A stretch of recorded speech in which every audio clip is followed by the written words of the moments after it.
လောကတစ်လျှောက်လုံးဟာငါဟာသူဟာဒီလိုလုပ်ပြီးတော့လာကြတာကိုမြတ်စွာဘုရားကဆုံးမဩဝါဒပေးတဲ့အနေနဲ့သင်တို့ဟာမဟုတ်ဘူး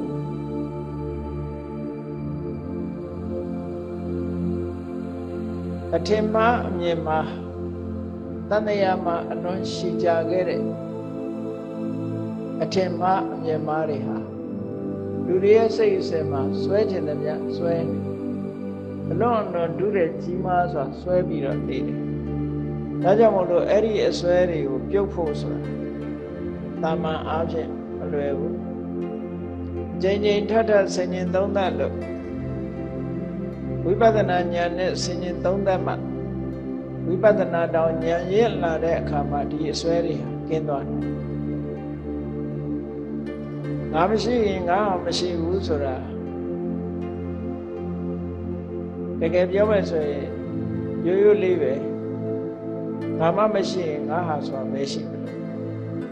အဲ့ဒါလို့ပဲ तू မရှိရင်လည်းသူဟာဆိုတာမရှိဘူး तू မှမရှိတာเนาะအဲ့တော့ငါမရှိရင်ငါဟာမရှိဘူးဆိုတာလို့ तू မရှိရင်လည်းသူဟာမှမရှိဘူးလောကမှာ तू ရှိမှသူဟာဆိုတာလည်းရှိနိုင်တယ်ငါရှိမှငါဟာဆိုတာလည်းရှိတယ်အဲ့တော့ငါဆိုတာဘယ်သူ့ကိုငါလုပ်နေကြသလဲဆိုတာဝိပဿနာဉာဏ်နဲ့စစ်ဆေးကြည့်ရမယ်ဝိပဿနာဉာဏ်မဖြစ်ခင်ဝိပဿနာဉာဏ်ရဲ့ရှေ့ပြေးအနေနဲ့တုတ္တမယဉာဏ်မြတ်စွာဘုရားဟောကြားတဲ့တရားဓမ္မကိုနာပြီးတဲ့အခါကြလို့ရှိရင်ဉာဏ်နာခြင်းကြောင့်ဖြစ်ပေါ်လာတဲ့အသိဉာဏ်တစ်ခုရလာမယ်အဲ့ဒီရလာတဲ့တုတ္တမယဉာဏ်ကိုပဲအသုံးချလို့ဘာဝနာမယဉာဏ်နဲ့ဆင်ញင်သုံးသပ်ပြီးတော့ကြည့်လိုက်ပဲဆိုရင်ငါဆိုတာရှာလို့မတွေ့ငါဆိုတာရှာမတွေ့ရင်ငါဟာဆိုတာလည်းရှာမတွေ့နိုင်ဘူးမြတ်စွာဘုရားသုံးနှုန်းခဲ့တဲ့စကားလုံးထဲမှာအဟံကာရမမံကာရမာနနုတ္တယတဲ့အဟံကာရဆိုတာငါလို့အထင်ရောက်စေတဲ့ဒိဋ္ဌိမမံကာရဆိုတာငါဟာလို့အထင်ရောက်စေတဲ့တဏှာထင်မြင်ယူဆတဲ့မာနလို့ဆိုတဲ့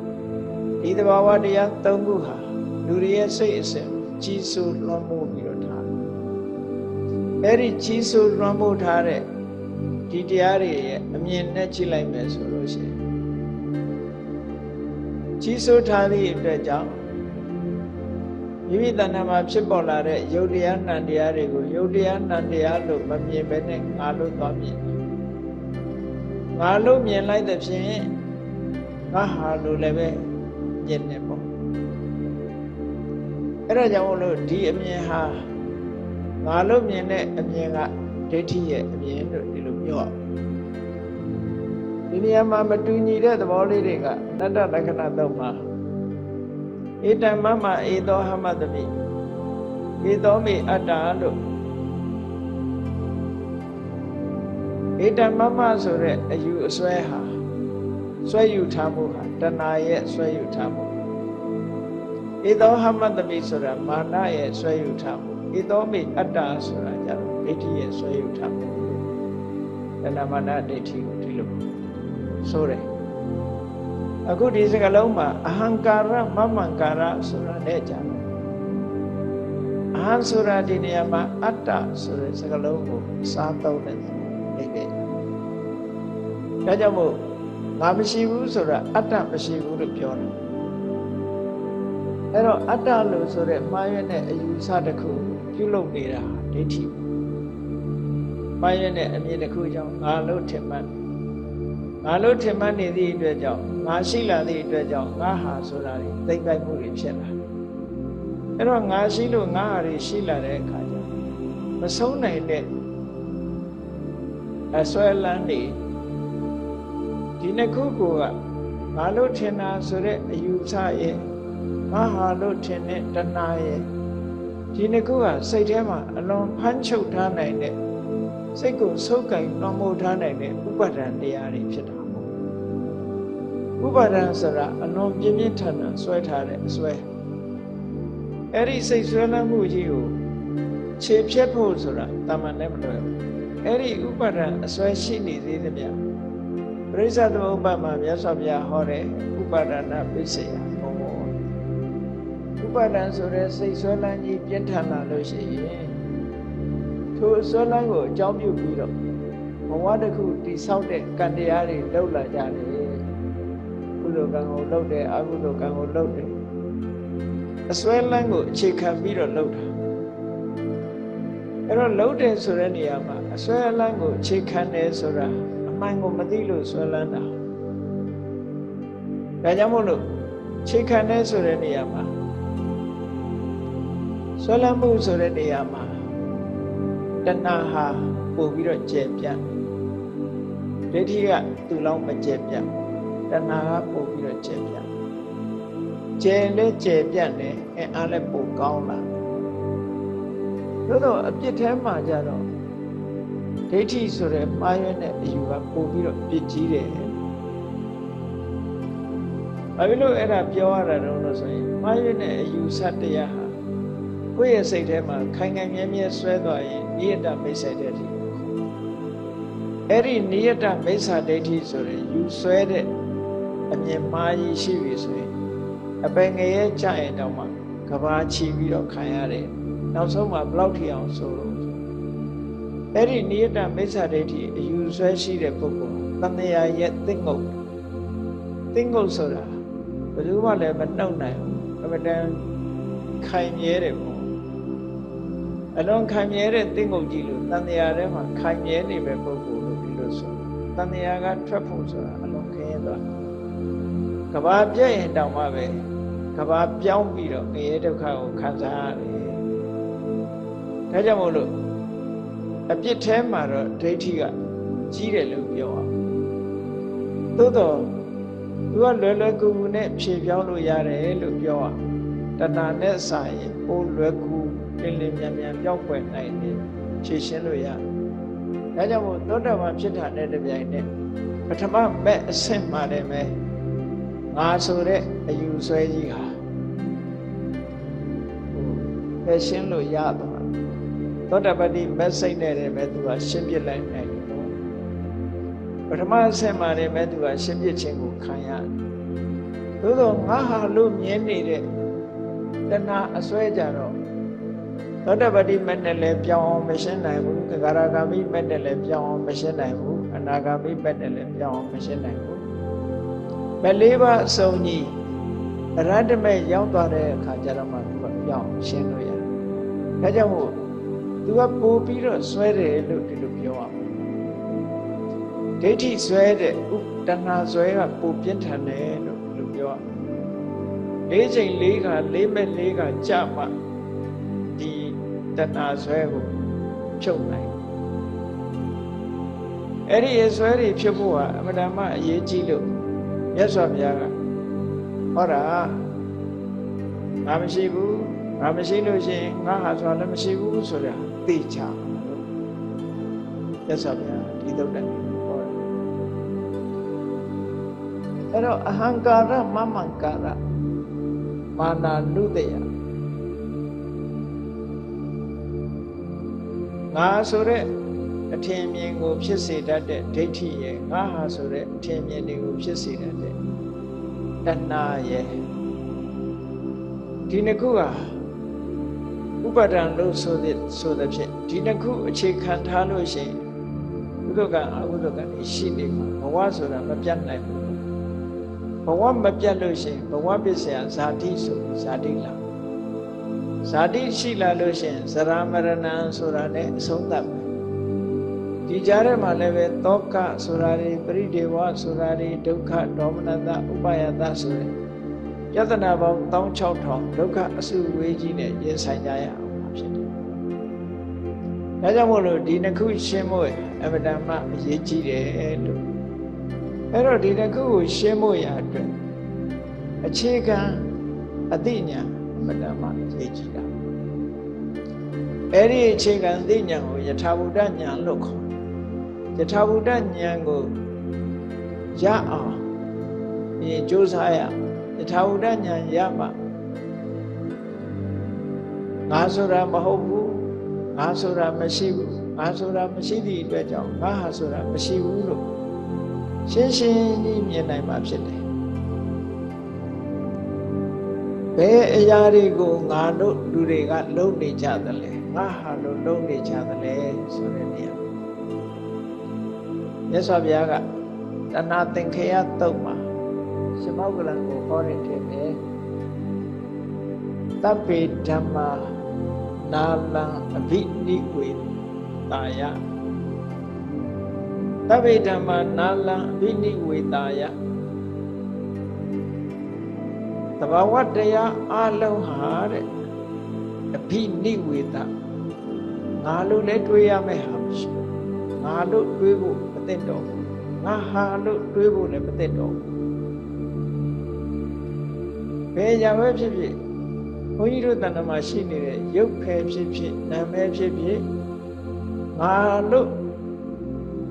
မှတ်ထားဖို့ရမသင့်တဲ့တရားပဲငါဟာလို့စိတ်ထဲမှာနှလုံးသွင်းဖို့မသင့်တဲ့တရားပဲအဲ့တော့သဗ္ဗေဓမ္မာနာလံဘိနိဝေတာယဆိုနာလံဘိနိဝေတာယယုတ်တရားနံတရားသင်္ခါရတရားတွေဟာငါလို့နှလုံးမသွင်းတတ်ဘူးဘာဖြစ်လို့နှလုံးမသွင်းတတ်တယ်လဲလို့ဆိုလို့ရှိရင်ကြည့်လိုက်မယ်ဆိုလို့ရှိရင်သဘာဝတရားတွေဟာသူ့အချိန်ပိုင်းနဲ့အကြောင်းပေါ်မှာမူတည်ပြီးတော့ဖြစ်လာပြီးတဲ့အခါမှာပြတ်သွားနေဖြစ်ပြီးပြက်ပြီးသာဝရပြောင်းလဲနေတဲ့အရာကြီးတာဖြစ်တယ်အဲ့ဒီပြောင်းလဲနေတဲ့အရာကြီးတစ်ခုကိုတွားပြီးတော့ငါလို့ပြောမယ်ဆိုလို့မသိတော့ဘူးသို့တော့မသိတော့ဘူးလို့ဆိုပေမဲ့တတ္တဝါတွေအားလုံးဟာယုတ်ဓမ္မနန္ဓမ္မသင်္ခါရတရားတွေကိုငါလို့ဆွဲမှတ်နေတာငါဟာလို့ဆွဲမှတ်နေတာအဲ့ဒါကိုကြောင်းပြန်ပြန်ပြည့်ရမယ်ဒီအမြင်ကိုကြောင်းပြန်ပြန်ပြည့်ရမယ်လို့ပြောဆိုအဲ့ဒီလိုကြောင်းပြန်ပြန်ပြည့်နိုင်ပါကြောင်းပြန်ပြန်ပြည့်လို့မြင်လာတဲ့အမြင်ကိုကြတော့မှယထာဘူတညာနာမှန်ကန်တဲ့ညာအမြင်ဆိုဖြစ်လာဒီလိုဆိုတာအဲ့တော့ကြောင့်ဒီသုတ္တံမှာဆိုရင်မြတ်စွာဘုရားကယံဘိက္ခဝေနတ္တုမကံတံပစေထဒီစကားကအစချပြီးတော့ဟောထားတာจิตသားယဟန်တို့သင်တို့ပိုင်ဆိုင်တဲ့အရာမဟုတ်တဲ့သဘာဝတရားကိုစွန့်ပစ်လိုက်ကြတဲ့ယံဘိက္ခဝေနတ္တုမကံတံပစေထမင်းတို့မပိုင်တဲ့ဟာကိုမင်းတို့ဟာမဟုတ်တဲ့အရာကိုစွန့်ပစ်ကျတော့စွန့်ပစ်ခိုင်းတာတံဝောပိဟိနဟိတယဒုက္ခယဘဝိတ္တအဲ့ဒီလိုစွန့်ပစ်နိုင်မှကောင်းကျိုးချမ်းသာတွေကိုရနိုင်မယ်တဲ့ကျိုးစီးပွားနဲ့ချမ်းသာတွေပါရနိုင်အဲ့ဒီစွန့်ပစ်ခြင်းဒီဟိတဒုက္ခလို့ဆိုတဲ့အခြေအနေကောင်းတွေနဲ့ချမ်းသာဒုက္ခအတွက်ဖြစ်လာလိမ့်မယ်အဲ့ဒါလို့မဟုတ်လို့ရှိရင်တဏှာမှာအခြေအနေကောင်းတာတို့ချမ်းသာဒုက္ခတို့မရနိုင်ဘူးလို့ယန္တဘိက္ခဝေနတ္တုမကံမင်းတို့ဟာမဟုတ်တဲ့အရာကိုဆွတ်လွတ်လိုက်ကြလို့ဆိုတာလူတွေကဆုပ်ကင်ထားတာဆုပ်ကင်ထားတယ်ဘလို့ဆုပ်ကင်သိမ့်ပိုက်ထားလဲဆိုရင်ငါလို့ဆုပ်ကင်ထားတယ်ငါဟာလို့ဆုပ်ကင်ထားတယ်အဲ့ဒီဆုပ်ကင်ထားမှုတွေကိုလွတ်လိုက်ကြလို့ပြောတာဆိုပါစို့လျှက်စစ်မီးကြိုးကိုအကာဝယ်မလုပ်ဘဲနဲ့လျှက်စစ်မီးကြိုးကိုသွားဆုပ်ကင်နေဆိုရင်လျှက်စစ်လက်လျှက်စစ်ကူးပြီးတော့ခတ်လိုက်ပြီးတော့ဒုက္ခရောက်မှာပေါ့အဲ့တော့လိုပဲဒီသင်္ခါရတရားတွေပေါ်မှာငါဆိုတဲ့အတွေ့ငါဟာဆိုတဲ့အတွေ့နဲ့သွားပြီးတော့ဆုပ်ကိုင်ထားတယ်ဆုပ်ကိုင်ထားလို့ရှိရင်ပြဿနာပေါင်း16000နောက်ကလိုက်လာနိုင်ဒါကြောင့်မို့လွတ်ထားလိုက်ငါလည်းမဟုတ်ဘူးငါဟာလည်းမဟုတ်ဘူးဘုရားကအစချီပြီးတော့ဒီလိုဟောတာယံဘိက္ခဝေနတ္တုမကံတံပစေထသင်တို့ဟာမဟုတ်တဲ့အရာကိုဆုံးလွတ်လိုက်ကြတံဝောပိဏအဲ့ဒါလို့ဆုံးလွတ်လိုက်ပြီဆိုရင်ဟိတယဒုက္ခယဘဝိတ္တိဟိတဒုက္ခလို့ အခြေအနေကောင်းတွေနဲ့ချမ်းသာဒုက္ခအလုံးဟာဖြစ်လာလိမ့်မယ်လို့ဒီလိုဟောပြီးတော့ကိစ္စဘိက္ခဝေနတ္တုမကတနုဟာမဟုတ်ဘူးဆိုတာဘာကိုပြောတာလဲဆိုတခုစီတခုစီရှင်းဘုန်းကြီးတို့တွေကဘာကိုငါလို့ဆွဲတယ်လဲဘယ်ဟာကိုငါဟာလို့ဆွဲတယ်လဲလို့လိုက်ပြီးတော့ကြည့်လိုက်မယ်ဆိုလို့ရှိရင်လူတိုင်းလေပြောရုံနဲ့ပြောတာမဟုတ်ဘူးငါဟာကဆိုရင်အပြောနဲ့ပြောနေတာဒါဖြင့်ငါဆိုတာဘယ်သူကိုပြောတာလဲလို့လိုက်ပြောလိုက်မယ်ဆိုလူရဲ့တဏ္ဍာမှာယုံနဲ့နာဒီနှစ်ခုရှိတာတခြားမှမရှိဘူးအဲ့တော့ငါလို့လက်ညှိုးထိုးပြောလိုက်တာ physical body ယုတ်တရားကြီးပြောတာလားသို့မဟုတ် mind လို့ဆိုတဲ့အတိတန်တရားကိုပြောတာလားဘယ်အရာမှငါလို့ပြောစရာမရှိဘူးယုတ်သက်ကိုငါလို့ပြောရင်ယုတ်ကြီးကဘာမှသိတာမဟုတ်ဘူးနန္တရားနဲ့ကင်းကွာသွားတာနဲ့တပြိုင်နက်ပြစ်လျရမယ်ဟာကြီးပဲအဲ့တော့ physical body ဆိုတဲ့ယုတ်တရားဟာနာနဲ့ကင်းကွာသွားတာနဲ့တပြိုင်နက်ဘာမှလုံးနိုင်တာမဟုတ်ဘူးစွန့်ရင်တတိတစ်ခုမှမရှိဘူးယုတ်နဲ့နာနှစ်ခုပေါင်းစပ်လိုက်တော့မှလူဟာစကားပြောတယ်ရည်တယ်ဟိုတယ်လှုပ်ရှားတယ်ဆိုတာဖြစ်လာအဲယုတ်နဲ့နာနဲ့တစ်ခုစီခွဲထားလိုက်လို့ရှိရင်ခွဲလိုက်တာနဲ့တပြိုင်နက်ဘာမှလှုပ်ရှားမှုပြောဆိုမှုဆိုတာဘာမှမရှိဘူးနှစ်ခုပေါင်းစပ်လိုက်တဲ့အခါလှုပ်ရှားဥပမာဗာနဲ့တူတော့ဆို robot ဆိုတဲ့စက်ရုပ်ကလေးစက်ရုပ်ကလေးဟာကရိယာအစုံတက်ဆင်ပြီးတော့ထားလိုက်တဲ့အခါသူကလှုပ်ရှားတယ်သွားလာတယ်ပြောဆိုတယ်ဒီလိုလုပ်နိုင်တယ်အဲတစားစီဖြုတ်လိုက်မယ်ဆိုလို့ရှိရင်တော့သူဘာမှလှုပ်ရှားမှုဆိုတာဒီမဖြစ်နိုင်ဘူးတဲ့အဲ့ဒါလိုပဲအလုံးချုံငုံပြီးတော့တေချာစဉ်းစားကြည့်လို့ရှိရင်ဘုန်းကြီးတို့တွေရဲ့တဏ္ဍာမရှိတဲ့ယုတ်နဲ့နာဒီနှစ်ခုဟာယုတ်ကြည်တက်တက်လည်းဘာမှမလုပ်နိုင်ဘူးနာညိတက်တက်ကလည်းဘာမှမလုပ်နိုင်ဘူးယုတ်နဲ့နှစ်ရက်ပေါင်းစပ်လာတဲ့အခါကျတော့မှသွားတယ်လာတယ်စားတယ်တောက်တယ်ဆိုတော့ဖြစ်လာတာအဲ့ဒီသဘောလေးကိုမြင်အောင်ကြည့်ဖို့လို့ဒီနှစ်ခုပေါင်းစပ်ပြီးတော့ယုတ်ကိုငါလို့ပြောမလားနာကိုငါလို့ပြောမလားပြောရင်တစ်ခုကိုပြောတော့မယ်အဲ့ဒီပြောသမျှဟာတွေကငါဆိုတာတစ်ခုမှမဟုတ်ဘူးငါလို့ပြောစရာမရှိဘူးဘာကြောင့်တော့ဆိုဆိုင်ရာအကြောင်းတွေကြောင့်ဖြစ်ပြီးပြက်နေတဲ့သဘာဝတရားကြီးများတာဖြစ်တယ်ငါလို့ငါပိုင်တာလည်းမဟုတ်ဘူးငါလည်းမဟုတ်ဘူးငါမရှိဘူးငါမရှိသည့်အတွက်ကြောင့်ငါဟာဆိုတာလည်းမရှိဘူးလို့ဒီလိုဆိုလိုတာနော်အဲ့ဒီမှာမြတ်စွာဘုရားကဒါကဝိပဿနာဉာဏ်နဲ့ဆင်ခြင်မှသိနိုင်ယထာဘုဒ္ဓဉာဏ်နဲ့ဆင်ခြင်ဖို့လိုအပ်တယ်။တာမန်အသိဉာဏ်နဲ့တော့မသိနိုင်ဘူး။တာမန်အသိဉာဏ်နဲ့ဆိုလို့ရှိရင်ဟေ့ငါဆိုတာဘယ်ဟာလဲလို့ဆိုရင်ကိုယ့်ကိုလက်ညှိုးထုတ်ပြီးဒါငါပဲလို့ပြောကောင်းပြောလို့ပေါ့။သို့တော့အဲ့ဒီသူလက်ညှိုးထိုးလိုက်တဲ့အရာဝတ္ထုကြီးတစ်ခုဟာသူ့စိတ်တိုင်းညာတစ်ခုမှဖြစ်မလာမှလည်းမဟုတ်ဘူး။သူလှုပ်ထားတာလည်းမဟုတ်ဘူး။သူနဲ့လည်းသက်ဆိုင်တာလည်းမဟုတ်ဘူး။သူ့တဘာဝအတိုင်းသူဖြစ်ပြီးတော့ပြက်နေတဲ့အရာကြီးတစ်ခုပဲ။ဘာကိုဘာနဲ့ဥပမာတူတော့ဆိုလို့ရှိရင်ကိုယ်ဘေးမှာရှိနေတဲ့သစ်ပင်ကြီးတစ်ပင်ကိုငါလို့ပြောတာနဲ့တော့တူ။သစ်ပင်ကသူ့ဟာသူမျိုးစေ့ကနေသူ့ဟာသူပေါက်လာတာ။ပေါက်လာပြီးတော့သူ့ဟာသူပဲကြီးထွားပြီးတော့နောက်ဆုံးကြတော့ဒီသစ်ပင်ဟာသေချိန်တန်သေသွားတာ။အဲ့ဒီဟာကိုသွားပြီးတော့သစ်ပင်ကိုငါလို့သွားယူဆတယ်လို့ပြောတာအဲ့တော့လူရဲ့ခန္ဓာမှာရှိတဲ့ရုပ်တည်နံတွေဟာလည်းပဲဒီသဘောပဲသူ့သဘာဝနဲ့သူဖြစ်နေတာသူမျိုးစေ့ကြောင့်သူပေါက်လာပြီးတော့ချိန်မရွေးသူကပျက်စီးနေတဲ့အရာတစ်ခုသာဖြစ်တယ်ပြောင်းလဲနေတဲ့အရာတစ်ခုသာဖြစ်တယ်သို့သောလူတွေရဲ့စိတ်ထဲမှာဒါရှိနေတယ်လို့ထင်နေကြတကယ်ကတော့ရှိနေတာမဟုတ်ဘူးသာဝရရွေလျားပြီးတော့နေတဲ့အရာတစ်ခုဖြစ်ပြီးရင်ပြတ်သွားလို့ရှိရင်နောက်တစ်ခုကဆက်ပြီးတော့အစားထိုးနေတာအဲ့ဒီအစားထိုးနေတာတွေကိုတူတူပဲလို့လူတွေရဲ့ အမြင်ထဲမှာမှားရွက်ပြီးတော့နေတာဒီလိုဆိုလို့အဲ့ဒါကြောင့်မြတ်စွာဘုရားကသင်တို့ဟာမဟုတ်ဘူးလို့ဆိုတာသင်တို့ဟာမလုပ်ဘူးဆိုတာယဟန်တွေကိုပြောတဲ့အနေနဲ့သင်တို့ဟာမဟုတ်ဘူးသင်တို့ဟာမဟုတ်တာဘာကြောင့်သင်တို့ဟာမဟုတ်လို့သင်တို့ဆိုတာလည်းမရှိဘူးသင်တို့ဆိုတာမရှိလို့သင်တို့ဟာယဟန်တွေကြတော့ဘယ်လိုနှလုံးသွင်းလို့ဆိုငါမဟုတ်လေငါဟာလည်းမရှိဘူးအဲ့ဒီအဓိပ္ပာယ်မျိုးဆိုလို့အဲ့တော့မြတ်စွာဘုရားကဘယ်ဟာငါဟာမဟုတ်တယ်လေ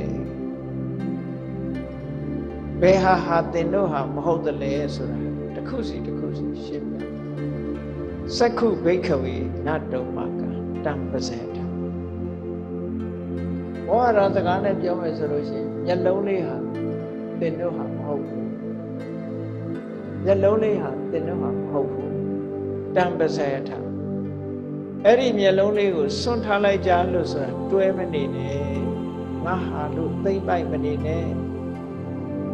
နော်သိမ့်ပိုက်လဲရမှာမဟုတ်ဘူးငါဟာလို့သိမ့်ပိုက်ပြီမဲ့လို့ပိုင်မှာမဟုတ်ဘူးလို့ဒီလိုပြောတာနော်အဲ့ဒါကြောင့်မို့လို့တွတ်ထားလိုက်ကြလို့ဆိုတာတွေ့တံမှုကိုတွတ်ခိုင်းတာမျက်လုံးကိုလွတ်ပစ်ခိုင်းတာမဟုတ်ဘူးမျက်လုံးကိုစွန့်ခိုင်းတာမဟုတ်ဘူးမျက်လုံးသည်သင်တို့ဟာမဟုတ်သင်တို့ဟာမဟုတ်သည့်မျက်လုံးပေါ်မှာတွေ့တံမှုနဲ့စုပ်ကိုင်မထားနဲ့လို့ပြောငါလို့အထင်နဲ့စုပ်ကိုင်မထားနဲ့ငါဟာဆိုတဲ့အထင်နဲ့စုပ်ကိုင်မထားနဲ့သူဟာတဘာဝတရားတသက်များတာဖြစ်တယ်ဆိုပြီးမျက်လုံးကနေစပြီးတော့ပြောလိုက်တာခန္ဓာကိုယ်မှာရှိသမျှအလုံးခြုံငုံပြီးတော့မြတ်စွာဘုရားဟောမှာကဲမျက်လုံးလေးဟာငါမဟုတ်ဘူးငါဟာမဟုတ်ဘူးဆိုတာလေးကိုကြည့်မျက်လုံးဆိုတဲ့သဘာဝတရားဟာလူတွေထင်နေကြတယ်ကဲမျက်လုံးတစ်ခုပြောလူတိုင်းမှာမျက်လုံးရှိတယ်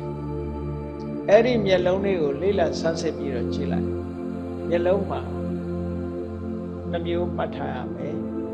တတ္တံပါရစက္ခုဆိုတဲ့ဒီမျက်လုံးကြီးအသားဆိုင်ကြီးဆိုလို့တတ္တပါရစက္ခုဆိုမျက်လုံးအသားဆိုင်ကြီးတစ်ခုအဲ့ဒီမျက်လုံးအသားဆိုင်ကြီးမှာရှိတဲ့ရူပယုံဆိုတဲ့အဆင်းအာယုံရဲ့ထင်ဟပ်တဲ့အကြည့်ဓာတ်ကလေးတစ်ခုအဲ့ဒီအကြည့်ဓာတ်ကလေးကိုပတာဒစက္ခုလို့ခေါ်တယ်။ကြံတဲ့အသားဆိုင်မျက်လုံးကြီးကိုအလုံးကြီးကိုတော့ဒါကတတ္တမရစက္ခုလို့ခေါ်တယ်။အဲ့ဒီတတ္တမရစက္ခုဆိုတဲ့မျက်လုံးကိုတည်တည်ချာချာဓာတ်ခွဲကြည့်ဓာတ်ခွဲကြည့်လိုက်လို့ရှိရင်အဲ့ဒီမျက်လုံးကြီးတစ်ခုဟာဘာတွေပဲတွေ့နိုင်တော့မျက်လုံးကြီးကိုဆန်းစစ်ပြီးရှာဖွေကြည့်လိုက်ရင်မျက်လုံးထဲမှာဟုတ်လားပျော့ပျော့မာမာအတုံးခဲဖြစ်နေတဲ့ပထဝီပဲတွေ့နိုင်တယ်။အဲ့ဒီပထဝီဖြစ်နေအောင်စုစည်းထားတဲ့အာဘောဆိုတာတွေ့နိုင်တယ်။မျက်လုံးရဲ့ပူမှုအေးမှုဆိုတဲ့ဒီဇောကိုတွေ့နိုင်တယ်။တွန်းခံထားတာဒီပုံသဏ္ဍာန်လုံးပုံသဏ္ဍာန်ကြီးတစ်ခုရက်တည်နေအောင်တွန်းကန်ပြီးတော့ဆွဲယူထားတဲ့အာဝါယောဆိုတာတွေ့နိုင်တယ်။အလုံးဆိုတဲ့အရာကြီးအကြည့်လိုက်လို့ရှိရင်ပထဝီအာဘောတွေ့သောဝါယောဆိုဓာတ်ကြီးလေးပါအဲ့ဓာတ်ကြီးလေးပါဟာဘယ်သူကထုတ်လုပ်ထားတာတော့ဆိုအဓိကကကံကနေထုတ်လုပ်လိုက်တယ်ကံတရားကနေထုတ်လုပ်လိုက်တဲ့အပေါ်မှာဥဒုတို့အာဟာရတို့ကထောက်ကူပေးတယ်စိတ်ကနေပတ်မိုးပြီးတော့ပေးတယ်ရုပ်တရားမှန်သမျှအကြောင်းလေးခုနဲ့သက်ဆိုင်တယ်ပေါ့အဲ့တော့သူဒီအသားဆိုင်ကြီးဟာဖြစ်ပေါ်လာတဲ့အချိန်ကံကနေပြီးတော့ကံကြောင့်ဖြစ်ပေါ်လာပြီးတော့ဥဒုတို့အာဟာရတို့စိတ်တို့နဲ့အလုံးထောက်ပံ့ထားတာဒီအသားဆိုင်ကြီးမျက်လုံးကြီးကပေါ်လာတယ်ပေါ့အဲ့မျက်လုံးကြီးဆိုတဲ့နေရာမှာတတ္တပါရစက္ခုဆိုတဲ့နေရာသဘာဝအမျိုးအစားဘယ်လောက်ရှိတယ်လဲဆိုရင်ခဏကကြည့်တယ်ဓာတ်ကြီးလေးပါပထမတွေ့တယ်အဲ့ဒီဓာတ်ကြီးလေးပါပေါ်မှာမှီပြီးတော့နေတဲ့မျက်လုံးမှာကာလာခေါ်တဲ့အဆင်းအောင်ရှိတယ်တခါနန်းရှုကြည့်မယ်ဆိုလို့ရှိရင်အနံ့ဆိုတာရှိတယ်လျာနဲ့ရဲကြည့်မယ်ဆိုရင်အရသာဆိုတာရှိတယ်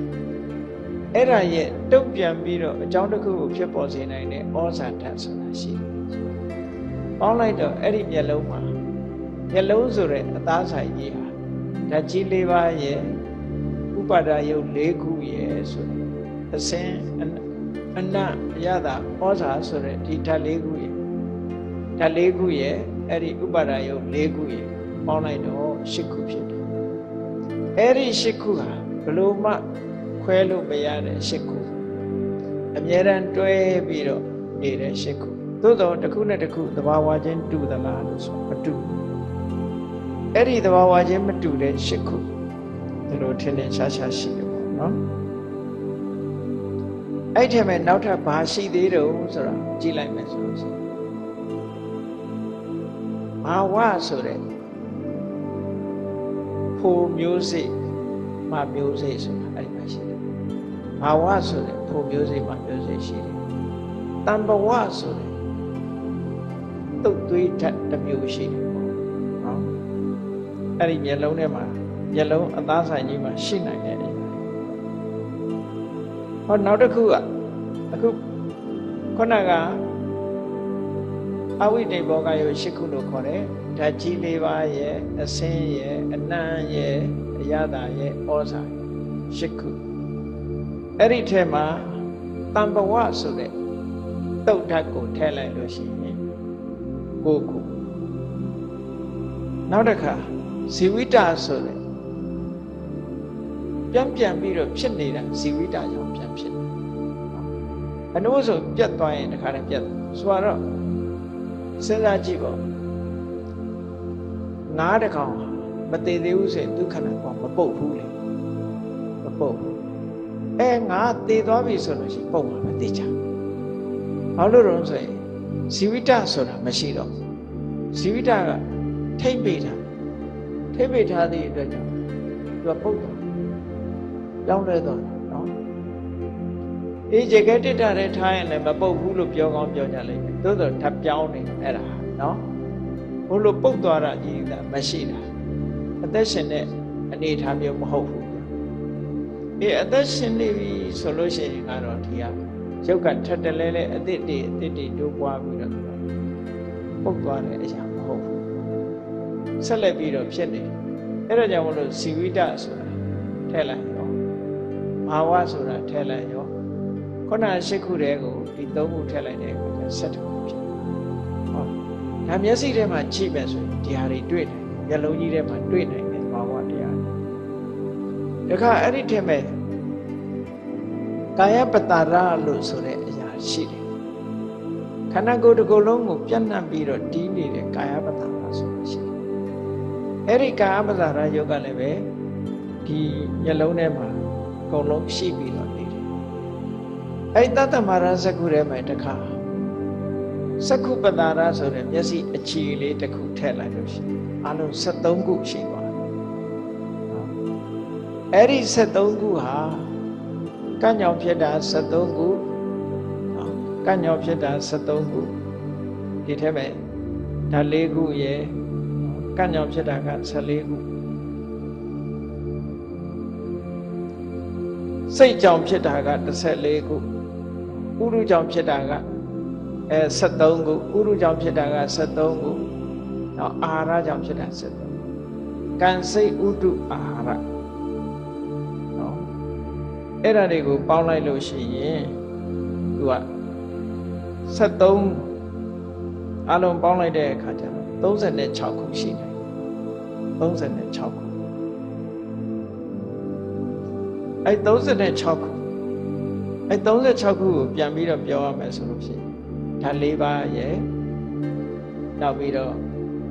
အစင်းရယ်အနံ့ရယ်အရသာရယ်ဩဇာရယ်ပေါင်းလိုက်တော့၈ခုတံဘဝရယ်၉ခုအဲ့ဒီ၉ခုကို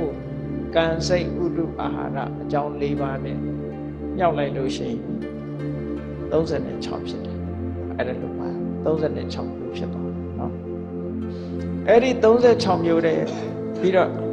ဒါကကံ့ကြောင့်လည်းဖြစ်တယ်ဒီဓာတ်ကြီး၄ပါးရဲ့အစင်းအနံ့အရသာ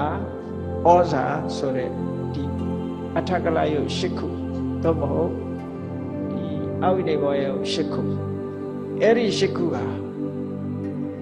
ကံကြောင့်လည်းဖြစ်တယ်စိတ်ကြောင့်လည်းဖြစ်တယ်ဥရုကြောင့်လည်းဖြစ်တယ်အာဟာရကြောင့်လည်းဖြစ်တယ်အဲ့ဒါကိုမိပြီးတော့နေတဲ့တန်ဘဝလို့ဆိုတဲ့ဓာတ်တစ်မျိုးကလည်းပဲကံကြောင့်လည်းဖြစ်တယ်စိတ်ကြောင့်လည်းဖြစ်တယ်ဥရုကြောင့်လည်းဖြစ်တယ်အာဟာရကြောင့်လည်းဖြစ်တယ်အလုံးပေါင်းလိုက်တော့အဲ့ဒီ9ခုဒီ9ခုကိုကံစိတ်ဥရုအာဟာရ4ခုနဲ့မြောက်တဲ့အခါကျတော့36အဲ့ဒါကိုတဖန်ဇီဝိတအသက်ဆိုတဲ့ဇီဝိတိန်တည်းအဲ့ဒါကကံကြောင့်သာဖြစ်တယ်နောက်ဘာဝဆိုတဲ့ဖိုမျိုးစိမမျိုးစိဒါလည်းပဲကံကြောင့်ပဲဖြစ်တယ်တခြားကြောင့်မဖြစ်ဘူးနောက်ပြီးတော့သက္ခုပတာရမျက်စိအကြည်ဆိုတာလည်းကံကြောင့်ပဲဖြစ်တယ်ကာယပတာရကိုယ်အကြည်ဆိုတာလည်းပဲကံကြောင့်သာဖြစ်တယ်ပေါင်းလိုက်တော့ဒီ၄ခုကကံတစ်မျိုးတည်းကြောင့်ဖြစ်တာခုနက36ခုရဲ့ဒီ၄ခုရဲ့ပေါင်းတဲ့အခါကျတော့40ဟောမျက်လုံးဆိုတဲ့ထဲမှာအခုလိုရုပ်ပေါင်း40ရှိတယ်မျက်လုံးကြီးတစ်လုံးထဲမှာကြည့်လိုက်မယ်ဆိုလို့ရှိရင်ဒီရုပ်40ခွဲခြားပြီးတော့ကြည့်လိုက်မယ်ဆိုရင်ဒီရုပ်40တွေ့ရအဲ့တော့အဲ့ဒီရုပ်40နဲ့ဖွဲ့စည်းထားတဲ့မျက်လုံးကိုဘယ်လိုလုပ်ပြီးတော့ငါဟာလို့ပြောလို့ရပြောလို့မရဘူးတဲ့ငါဟာလို့ပြောလို့မရတာဘာလို့လဲဆိုင်ရာအကြောင်းတရားတွေကဖြစ်ပြီးတော့သဘာဝတရားတက်ညာတာဖြစ်တယ်ငါလို့လည်းပြောလို့မရဘူးငါဟာလို့လည်းပြောလို့မရဘူးဒီထဲမှာငါဆိုတဲ့တတ္တဝါခေါင်းဆိုတာလည်းမရှိဘူးငါဟာလို့ပြောစရာလည်းမရှိဘူးဒါကြောင့်မို့မြတ်စွာဘုရားကဒီတရားကိုဟောတဲ့အခါမှာအနတ္တရှုထောင့်ကနေဟောတာနော်အနတ္တရှုထောင့်ငါဆိုတဲ့သဘောကလည်းပဲစိတ်သုံးပြီးတော့နေတယ်ငါဟာဆိုတဲ့သဘောကလည်းပဲစိတ်သုံးနေတယ်ဒါကြောင့်မို့လို့ဒီမျက်လုံးဆိုတဲ့အရာမှာမျက်လုံးဆိုတဲ့အရာဟာငါလည်းမဟုတ်ဘူးငါဟာလည်းမဟုတ်ဘူးသဘာဝတရားများတက်တာရှိတယ်ငါဆိုတာလည်းမရှိဘူးငါပိုင်တယ်ဆိုတဲ့အရာလည်းမရှိဘူးတဲ့ဒါကြောင့်မို့တုံညဆိုတာအနတ္တလက္ခဏာရဲ့ရှုခွက်တစ်မျိုးပဲပေါ့အဲ့တော့ဝိပဿနာဉာဏ်နဲ့ကြည့်လိုက်မယ်ဆိုလို့ရှိရင်အဲ့ဒီလိုအနတ္တရှုထောင့်ကနေပြီးတော့မိမိရဲ့မျက်လုံးကိုပဲယထာဘုဒ္ဓဉာဏ်နဲ့ကြည့်လိုက်တဲ့အခါမှာဒီအမြင်မျိုးကိုမြင်လာတုံညဆိုတာဒါကြောင့်မို့သုတ်တန်တစ်ခုမှာမြတ်စွာဘုရားဘယ်လိုဟောတော့စက္ခုတုံညံအတ္တေနဝအတ္တတိယနဝမျက်လုံးဆိုတာတဲ့ဘာမှမရှိတဲ့အရာတစ်ခုဖြစ်တယ်ဘာမှမရှိဘူးဆိုတာမျက်လုံးဒီငါလည်းမဟုတ်ဘူးငါဟာလည်းမဟုတ်ဘူးငါလို့ပြောစရာလည်းမရှိဘူးငါဟာလို့ထုတ်ပြစရာလည်းတစ်ခုမှမရှိဘူးဒါကြောင့်မို့လို့တုံညဘာမှမရှိတဲ့အရာသင်္ခါရတရားတက်မြတာရှိတယ်လို့ဒီလိုဆိုတာပေါ့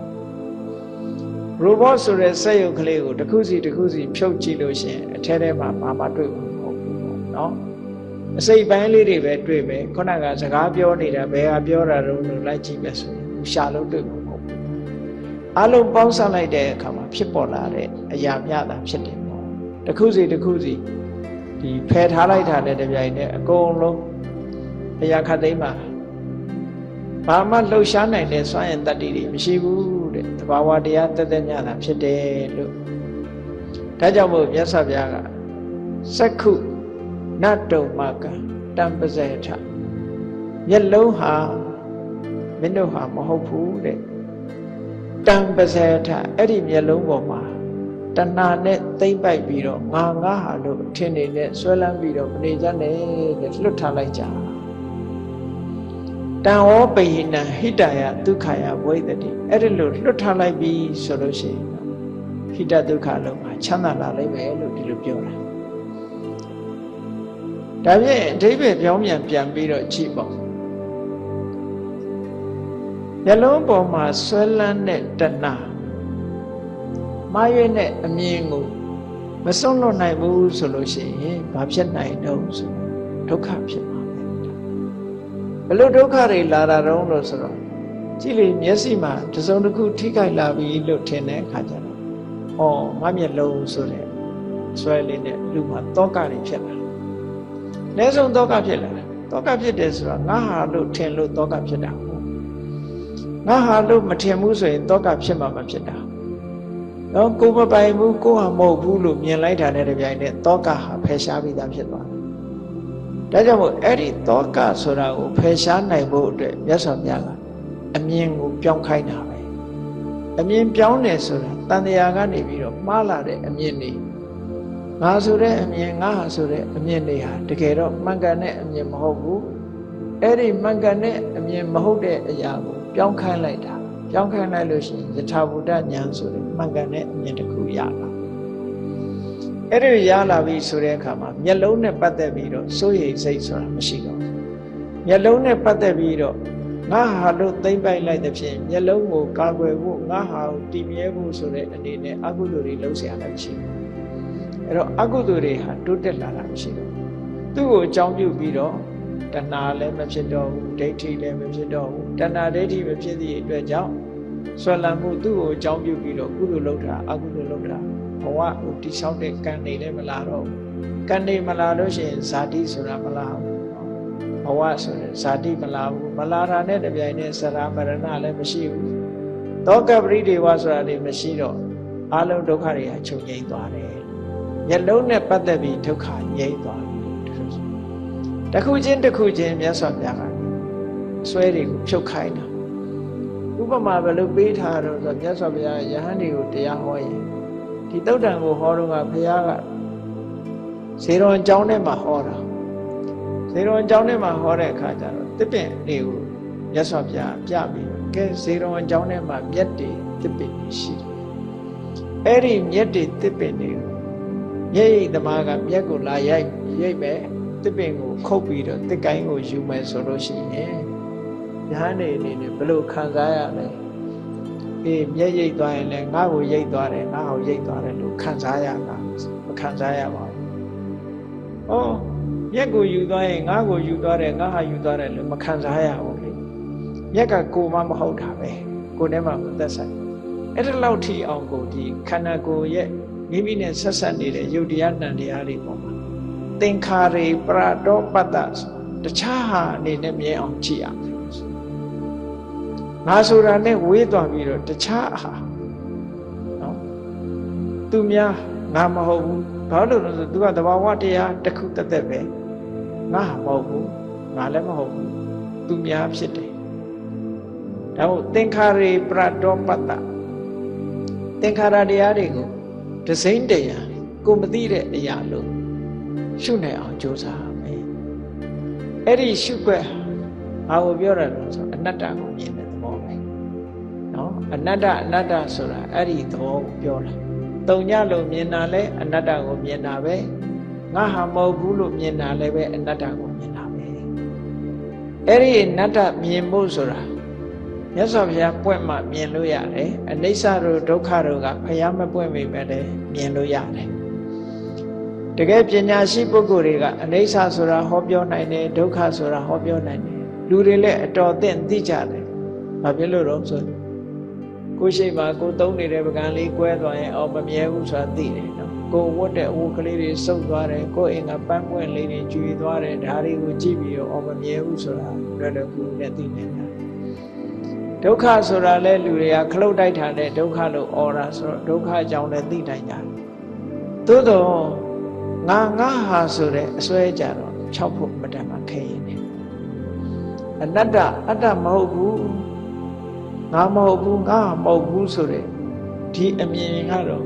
မြတ်စွာဘုရားပွင့်လာမှဒီအမြင်ကိုမြင်နိုင်စွာရှိတယ်မြတ်စွာဘုရားမတိုင်ခင်ကဘာသာတရားတွေကိုဟောပြောပြီးတော့နေချတဲ့ဒီဆရာကြီးတွေဆိုလို့ရှိရင်ဒီဘောင်ကိုကြော်ပြီးတော့သူတို့မသွားနိုင်ဘူးငါဆိုတဲ့ယူဆွဲမှုတွေဟာသူတို့မှရှိနေတယ်အတ္တဆိုတဲ့အရာကိုကြော်ဖြတ်ခြင်းကမစွမ်းနိုင်ကြဘူးအနတ္တဆိုတဲ့အသည့်ကိုသူတို့ဘယ်တော့မှမရောက်ဘူးမြဲတဲ့အပေါ်မှာဒါလေးကတော့အမြဲတမ်းမြဲနေသေးတဲ့အရာလေးသူတို့မှရှိနေသေးတယ်မြတ်စွာဘုရားသခင်ကိုရမြတ်ကသုတ်တန်တစ်ခုမှဆိုခေါ်ထားတယ်မြူမုံလေးလောက်ဖြစ်စေတဘာဝတရားတွေထဲမှာမြူမုံလေးလောက်သေးတဲ့အရာလေးပဲဖြစ်စေ မြဲတဲ့အရာရှိမယ်ဆိုလို့ရှိရင်တဲ့တရားကျင့်စရာမလိုတော့ဘူးအဲ့ဒီမြဲတဲ့အရာလေးကိုပဲမြည်ပြီးတော့နေလို့ရနိုင်တယ်ထာဝရမြဲအောင်တရားကျင့်စရာမလိုတော့ဘူးတဲ့တရားကျင့်ရတယ်ဆိုတာမမြဲသည့်အတွက်ကြောင့်ဒီမမြဲတဲ့အရာတွေကိုတည်တည်ချာချာသိပြီးနောက်ဆုံးသင်္ခါရတရားတွေရဲ့ကုံရဆုံးရနိဗ္ဗာန်ကိုမျက်မှောက်ပြုနိုင်ဖို့ရာအတွက်မြတ်သောအကျင့်ကိုကျင့်ရတာဟောမမြဲလို့မြဲတဲ့အရာမရှိလို့တရားအထောက်ရတယ်တရားကျင့်ရတယ်လို့ဒီလိုဆိုအဲ့တော့မြတ်စွာဘုရားမျက်လုံးနဲ့ပတ်သက်ပြီးတော့ယဟန်တွေကိုဟောလိုက်တယ်မျက်လုံးဟာသင်တို့ရဲ့ဥစ္စာမဟုတ်ဘူးအဲ့ဒီမျက်လုံးပေါ်မှာတွေ့ပြီးတော့မနေကြနဲ့အဲ့ဒီမျက်လုံးပေါ်မှာတွေ့တာမှုတွေကိုဖယ်ရှားလိုက်ကြဖယ်ရှားလိုက်လို့ရှိရင်ချမ်းသာဒုက္ခရလိမ့်မယ်လို့ဒီလိုခေါ်တာနည်းနည်းဖယ်နိုင်ရင်နည်းနည်းချမ်းသာမှာပဲများများဖယ်နိုင်ရင်များများချမ်းသာလုံးဝဖယ်နိုင်ရင်လုံးဝချမ်းသာမျက်စိနဲ့ပတ်သက်ပြီးဒုက္ခဆိုတာမလာနိုင်တော့အဲ့ဒါလိုပဲ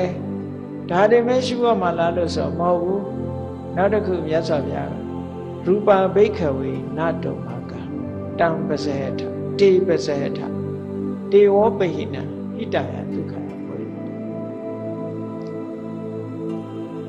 မျက်စိနဲ့မြင်ရတဲ့အဆင်းအာယုံမျက်စိထဲမှာထင်ဟပ်လာတဲ့အဆင်းအာယုံဟာလည်းမင်းတို့ဟာမဟုတ်ဘူးတဲ့သင်တို့ရဲ့ဟာမဟုတ်ဘူးတဲ့အဲ့ဒီပုံမှာလည်းပဲတွေ့တာပြီးတော့မထားကြနဲ့ဆွန့်လွတ်လိုက်ကြသိမ့်ပိုက်ပြီးတော့မထားကြနဲ့ဆွန့်လွတ်လိုက်ကြအဲ့ဒီဆွန့်လွတ်နိုင်လို့ရှိရင်ဟိတဒုက္ခအကျိုးစီးပွားချမ်းသာအလုံးမှာဖြစ်လာလိမ့်မယ်စိတ်ချမ်းသာမှုတွေရလာလိမ့်မယ်ကိုယ်ချမ်းသာမှုတွေရလာလိမ့်မယ်ဒီလိုဆွန့်လွတ်တာနော်အဲ့တော့လောကမှာလူတွေကမျက်စိနဲ့မြင်တဲ့အဆင်းအာယုံပေါ်မှာလည်းသွားတွေ့တာပဲဘလို့သိမ့်ပိုက်တော့ငါဟာလို့သိမ့်ပိုက်တာအဆင်းဆိုတာကိုယ်တဏ္ဍာမှာရှိတဲ့ရုပ်အဆင်းကိုလည်းကိုမြင်လို့ရတယ်ငါလို့လည်းသိမ့်ပိုက်တာပဲအပြင်မှာပစ္စည်းဆိုရင်ငါဟာလို့လည်းသိမ့်ပိုက်တာအဲ့ဒီသိမ့်ပိုက်မှုတွေကဒုက္ခကိုသာဖြစ်စေတယ်ဒါကြောင့်မို့လို့ငါမရှိသည့်အတွက်ကြောင့်ငါဟာဆိုတာမရှိဘူးလို့ဒီလိုရှုမြင်သုံးသပ်ပြီးတော့မျက်စိကမြင်ရတဲ့အဆင်းအာယုန်တွေကိုလည်းပဲတွေ့တာပြီးတော့မထားကြနဲ့ဆွန့်လွတ်လိုက်ကြလို့ဒီလိုခေါ်တာဒါတွေမဲ့လားလို့ဆိုမျက်စိနဲ့စက်တဲ့အခါမှာကြည့်မျက်စိတဲကိုအဆင်းအာယုံကလာပြီးတော့ထင်ဟပ်တယ်မျက်စိနဲ့အဆင်းဆုံလိုက်တယ်ဆုံလိုက်တဲ့အခါကျတော့ဘာပေါ်လာတော့ဆိုနောက်တစ်ပါးဝါတစ်ခုကမြင်သိစိတ်ကလေးပေါ်လာအဲ့ဒီပေါ်လာတဲ့မြင်သိစိတ်ကလေးကလည်းငါလားလို့ဆိုမဟုတ်ဘူးငါလည်းမဟုတ်ဘူးငါဟာလည်းမဟုတ်ဘူးအဲ့ဒီမြင်သိစိတ်ကလေးပေါ်မှာလည်းပဲခေါင်းကငါဟာဆိုတဲ့အယူဆွဲမထားကြနဲ့သူ့ကိုလည်းပဲဆွန့်လွတ်လိုက်ကြဆွန့်လွတ်တယ်ဆိုတာတွေ့တာပြီးတော့မနေနဲ့တဏှာနဲ့တွေ့ပြီးတော့မထားနဲ့တွေ့ထားလို့လည်းမရဘူးလို့ဆိုလို့တယ်နော်တွေ့လို့မရဘူးဆိုတာဘာလို့လို့ဆိုရင်ဒီမြင်သိစိတ်ဆိုတာလေးကခဏလေးပဲဖြစ်တာအဲ့ဒီခဏလေးဖြစ်တဲ့အရာကိုသွားပြီးတော့တွေ့လို့ရှိရင်ဘယ်ဟာကိုတွေ့မှာတော့ကိုကတွေ့မလို့စိတ်ထဲကငါဟာလို့သိမ့်ပိုက်လိုက်တဲ့အချိန်မှာဟိုကမရှိတော့ဘူးလေမရှိတော့အဲ့ဒါလောက်ထိအောင်လင်မြန်တဲ့နှုံးနဲ့ပျက်စီးသွားတဲ့အရာတွေရာစွာသောသင်္ခါရတရားတွေငါဟာလို့ပြောရင်ကိုပြောလိုက်တဲ့အချိန်လေးမှာပဲပြောင်းလဲသွားပြီဟိုကဒါကြောင့်မို့လို့တွေ့လို့မရဘူးလို့ဒီလိုလဲပြောကြတာနော်တွေ့တာလို့ကိုမဖြစ်တဲ့အရာဟောမျက်စိကလည်းငါဟာမဟုတ်ဘူးနော်မျက်စိထဲမှာထင်ဟပ်လာတဲ့အဆင်းအာယုံကလည်းငါဟာမဟုတ်ဘူးမျက်စိနဲ့အဆင်းအာယုံထင်လို့ဆုံလို့ဖြစ်လာတဲ့မြင်သိစိတ်ကလေးကလည်းငါဟာမဟုတ်ဘူးတခါအဲ့ဒီသုံးမျိုးပေါင်းစုံလိုက်တဲ့အခါမှာစိတ်နဲ့အာယုံရဲ့စုံစည်းပေးမှုဆိုလို့ဖတ်တာပေါ်လာတယ်အဲ့ဒီဖတ်တာကလည်းစက္ခုတဖတ်တာမျက်စိနဲ့ပတ်သက်ပြီးတော့ဖြစ်ပေါ်လာတဲ့ဒီအာယုန်နဲ့စိတ်ကိုဆုံးစည်းပေးတဲ့ဖတ်တာဆိုတဲ့သဘောတရားဟာလည်းပဲငါမဟုတ်ဘူးအဲ့ဒီပုံမှာလည်းတွေ့တာပြီးတော့မထားနဲ့အဲ့ဒီဖတ်တာကြောင့်ဖြစ်ပေါ်လာတဲ့ဒုက္ခဒုက္ခအဒုက္ခမဒုက္ခချမ်းသာတယ်ဆင်းရဲတယ်ချမ်းသာဆင်းရဲနှစ်ခုနဲ့ ဒီမထင်ရှားဘူးဆိုတဲ့အဒုက္ခမဒုက္ခဝေဒနာဒီစိတ်ရဲ့ခံစားချက်၃မျိုးဟာလည်းပဲငါမဟုတ်ဘူးငါဟာလည်းမဟုတ်ဘူးဟောမျက်စိနဲ့ပတ်သက်ပြီးတော့ဖြစ်တဲ့သဘာဝတရားတွေအားလုံးကိုမြတ်စွာဘုရားကအသေးစိတ်ခေါ်တာအသေးစိတ်ခေါ်လိုက်တာအဲ့ဒါဆိုလို့ရှိရင်မျက်စိနဲ့ပတ်သက်တာသူကကုံနှလောင်းဖြစ်သွား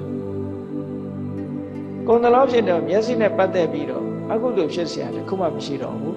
ပရတ္တာเสียလည်းတခုမှမဖြစ်တော့ဘူးတဏှာလည်းမဖြစ်ဘူးဒိဋ္ဌိလည်းမဖြစ်ဘူးမာနလည်းမဖြစ်ဘူးမဖြစ်တော့ဘူးဆိုလို့ရှိရင်ဟိတဒုက္ခအခြေအနေတွေကောင်းလာတယ်အခြေအနေတွေကောင်းလာသည့်အတွက်ကြောင့်ချမ်းသာမယ်အရေးတကြီးပထမဆုံးတွေ့ရမယ့်ချမ်းသာကတော့တောကခင်းပြီးတော့စိတ်နှလုံးအေးချမ်းတယ်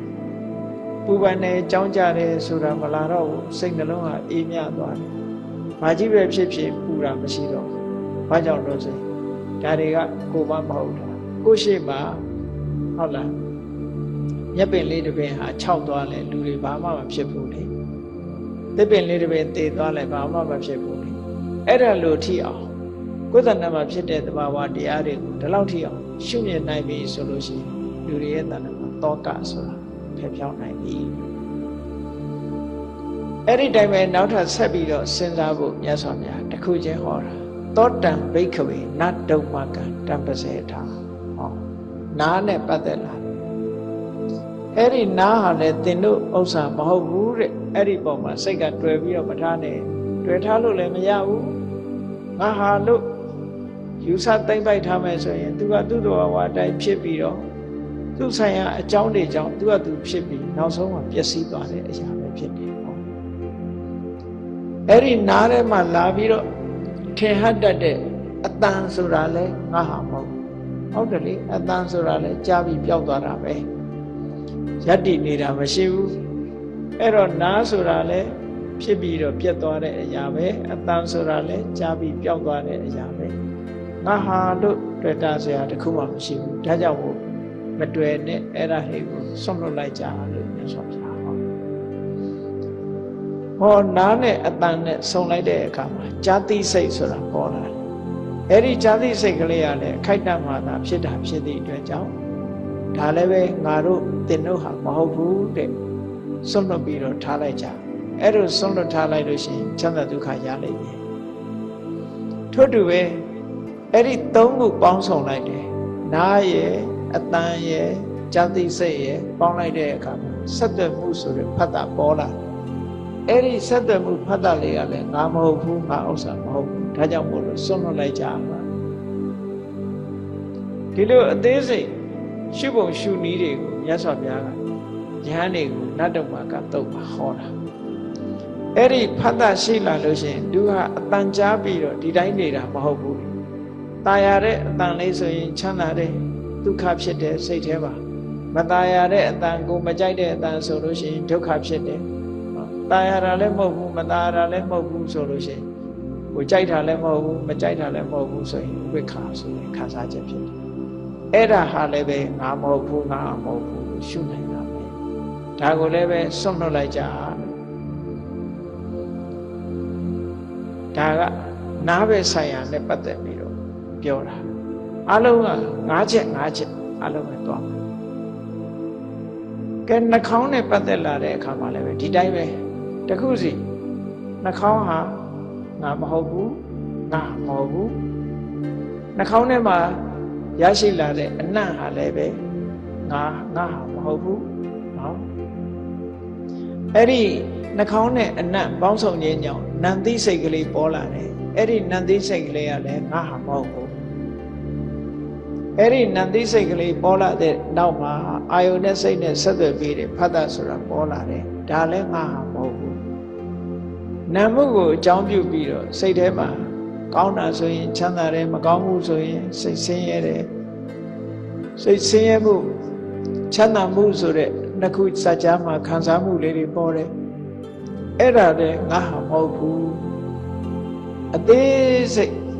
နော်သူဆိုင်ရာဖြစ်ပေါ်လာတဲ့အချိန်မှာမြတ်စွာဘုရားကရှုဖို့ဟောတာအကုန်လုံးကြည့်ရမှာမဟုတ်ဘူးဆိုပါစို့မျက်လုံးနှလုံးကိုဖွင့်ကြည့်လိုက်တဲ့အခါမှာဒါတွေဟာအစဉ်တိုင်းဖြစ်လာမှာပဲ မျက်စိဖွင့်လိုက်လို့ရှိရင်မျက်စိနဲ့အစဉ်ဆုံးလာမယ်မြင်သိစိတ်ပေါ်လာမယ်ဆက်သွယ်မှုဖတ်တာပေါ်လာမယ်ခံစားမှုဝေဒနာပေါ်လာမယ်အဲ့ဒီအရာခတ်သိမ်းဟာတခုမှငါလို့ရှုရမယ်အရာမရှိဘူးအလုံးဟာငါလည်းမဟုတ်ဘူးငါလည်းမဟုတ်ဘူးလို့ဒီလိုမှန်ကန်တဲ့အမြင်နဲ့မြင်နိုင်အောင်ကြိုးစားအထောက်အမယ်ကဲထို့တူပဲ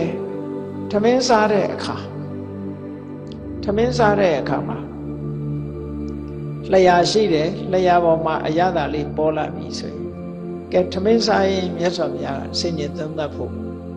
အဲ့ဒီလျှာဆိုတာလေသင်တို့ဟာမဟုတ်ဘူးတဲ့အဲ့ဒီလျှာကိုငါတို့ဟာလို့ဆိုပြီးတော့စိတ်ထဲမှာတွေ့တမ်းမထားနဲ့စွန့်လွတ်လိုက်တယ်အဲ့ဒီစွန့်လွတ်မှချမ်းသာနိုင်မယ်အတွေ့တာတွေမထားနဲ့အဲ့ဒီလျှာပေါ်မှာကြာရောက်ထင်းလာတဲ့အရသာဆိုတာပေါ်လာတယ်အဲ့ဒီပေါ်လာတဲ့အရသာလေးဟာလည်းပဲငါလည်းမဟုတ်ငါဟာလည်းမဟုတ်ဘူးသင်တို့ဟာမဟုတ်ဘူးဒါကြောင့်မို့ဒီပေါ်မှာလည်းပဲမတွေ့တာနိုင်တယ်စွန့်လွတ်လိုက်ကြအဲ့ဒါလို့လျှာနဲ့အရသာနှစ်ခုဆုံလိုက်တဲ့အခါမှာအရသာကိုသိတဲ့စိတ်ကလေးပေါ်လာတယ်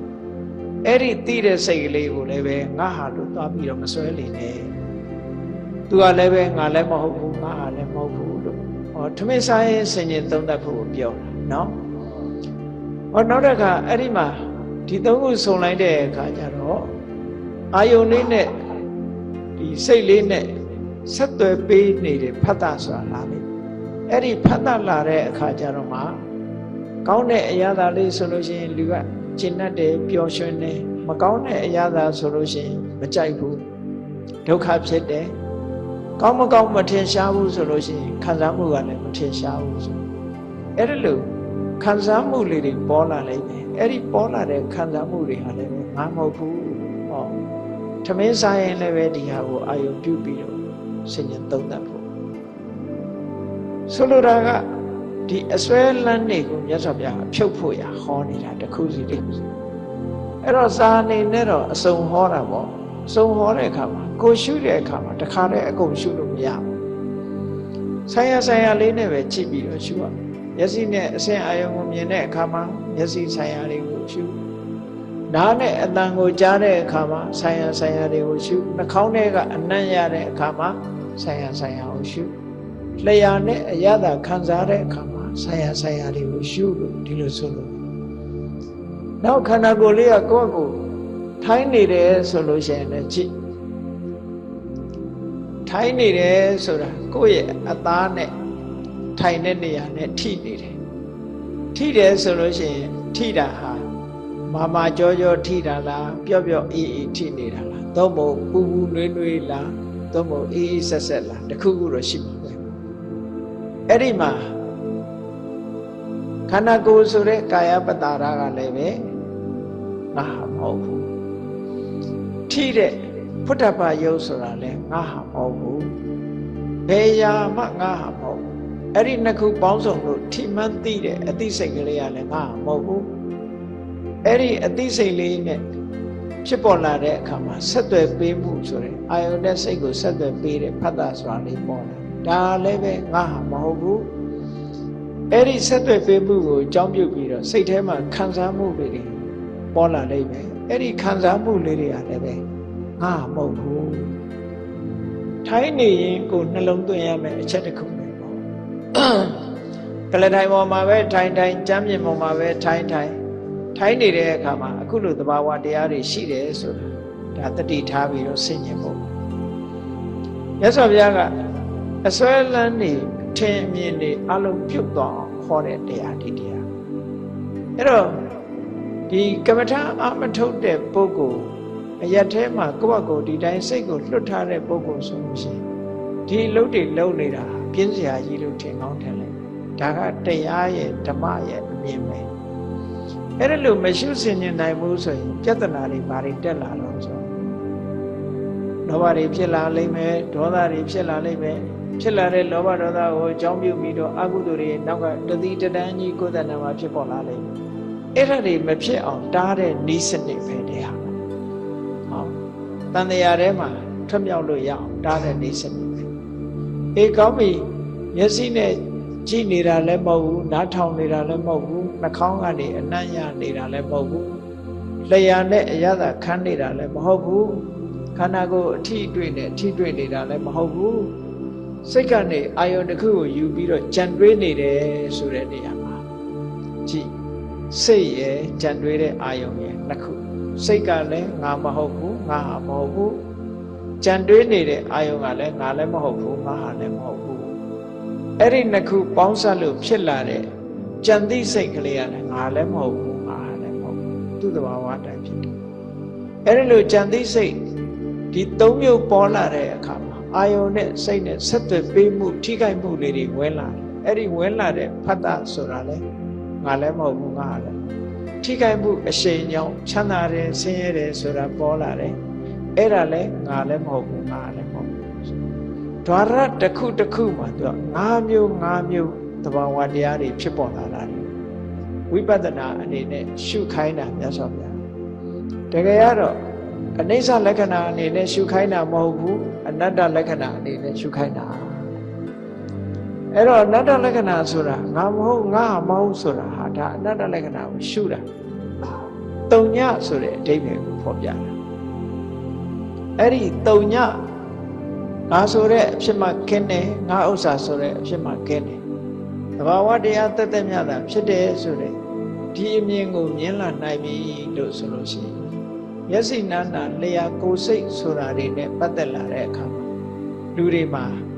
ဒီဆွဲလန်းမှုရဲ့မှားယွင်းစွာမြင်မှုဆိုတဲ့ဒိဋ္ဌိရဲ့တွေ့တာနေတဲ့တဏှာဆိုတဲ့ဒီဆွဲလန်းမှုကြီးတစ်ခုလုံးမှာဖယ်ရှားပြစ်နိုင်တယ်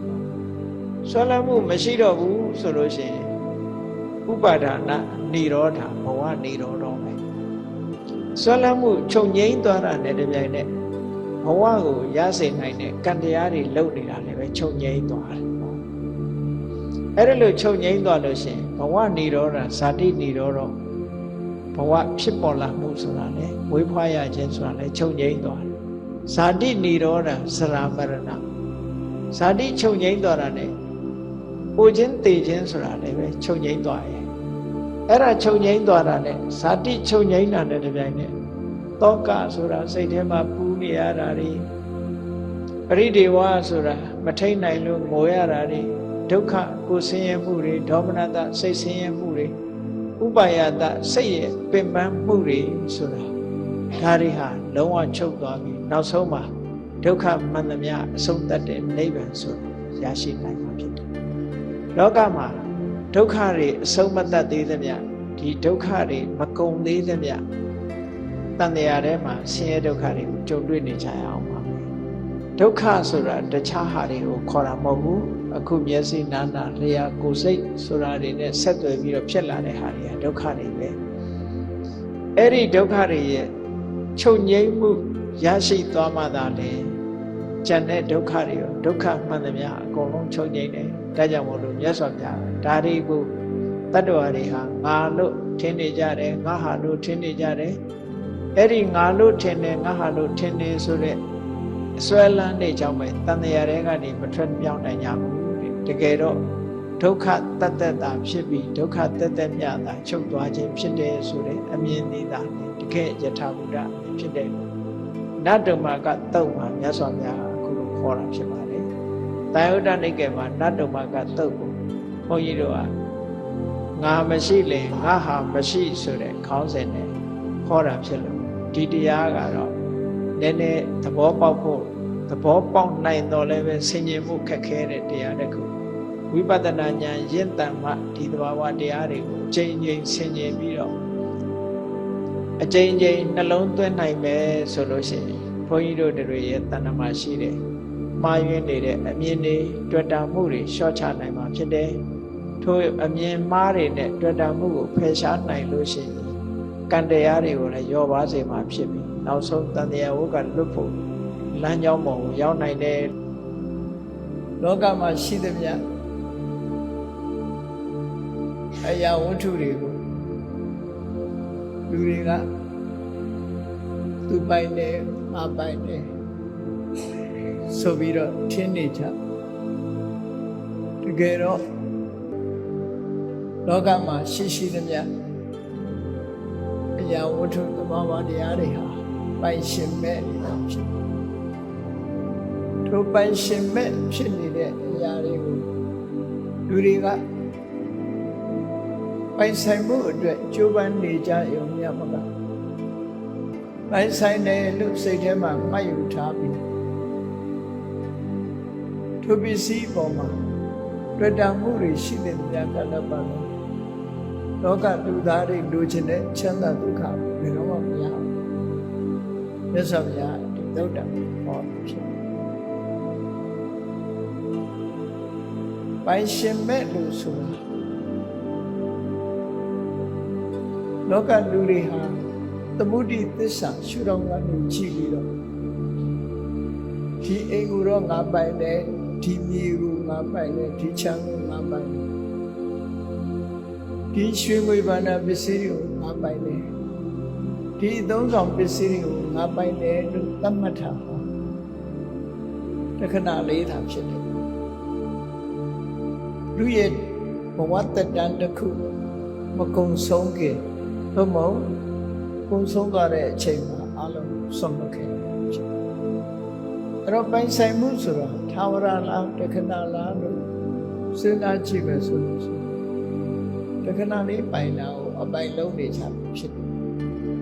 တခဏလေးပိုင်တဲ့အချိန်ပိုင်းလေးမှလည်းပဲတကယ်ရောပိုင်တာဟုတ်ကဲ့လားလို့စစ်ဆေးကြည့်လိုက်တဲ့အခါဆိုင်သာဆိုင်နဲ့မပိုင်ဘူးလို့ပြောရမှာဖြစ်ကိုနဲ့တော့သက်ဆိုင်မှုတော့ရှိတယ်ဒါပေမဲ့ကိုပိုင်သလားလို့ဆိုပိုင်ကြဘူးဒါကြောင့်လို့လောကမှာရှိသမျှအရာတွေကိုသဘာဝသစ္စာရှုတော့ပရမတ္ထသစ္စာရှုမှကြည့်လိုက်မှဆိုပိုင်ရှင်မဲ့ပစ္စည်းများသာဖြစ်တယ်မြတ်စွာဘုရားကိုယ်တိုင်ကလည်းပဲအတ္တကောလောကောတပ္ပံပဟာယကမနိယဘယ်သူမှပိုင်ဆိုင်တာဆိုတာမရှိဘူးအတ္တကောကိုပိုင်ဆိုတာမရှိဘူးကိုပိုင်ဆိုတာမရှိဘူးဆိုတာသူလည်းမပိုင်ငါလည်းမပိုင်လူမှလည်းမပိုင်တပ္ပံပဟာယကမနိယအလုံးထားပြီးတော့သွားမှာရှိလေဘုရားကျော်အေးမန္တလေးလို့ဆိုတဲ့အတိုင်းမန္တလေးမြို့ကြီးကိုစတင်တည်ထောင်သွားတဲ့မင်းတို့ကြီး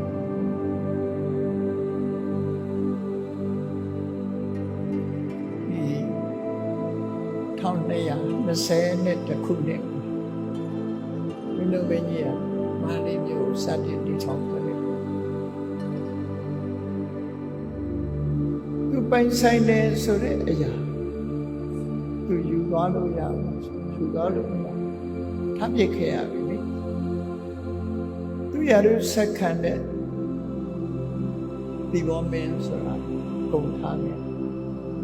မသိခင်ကပဲသူကခွဲတော့နောက်လူတွေကတော့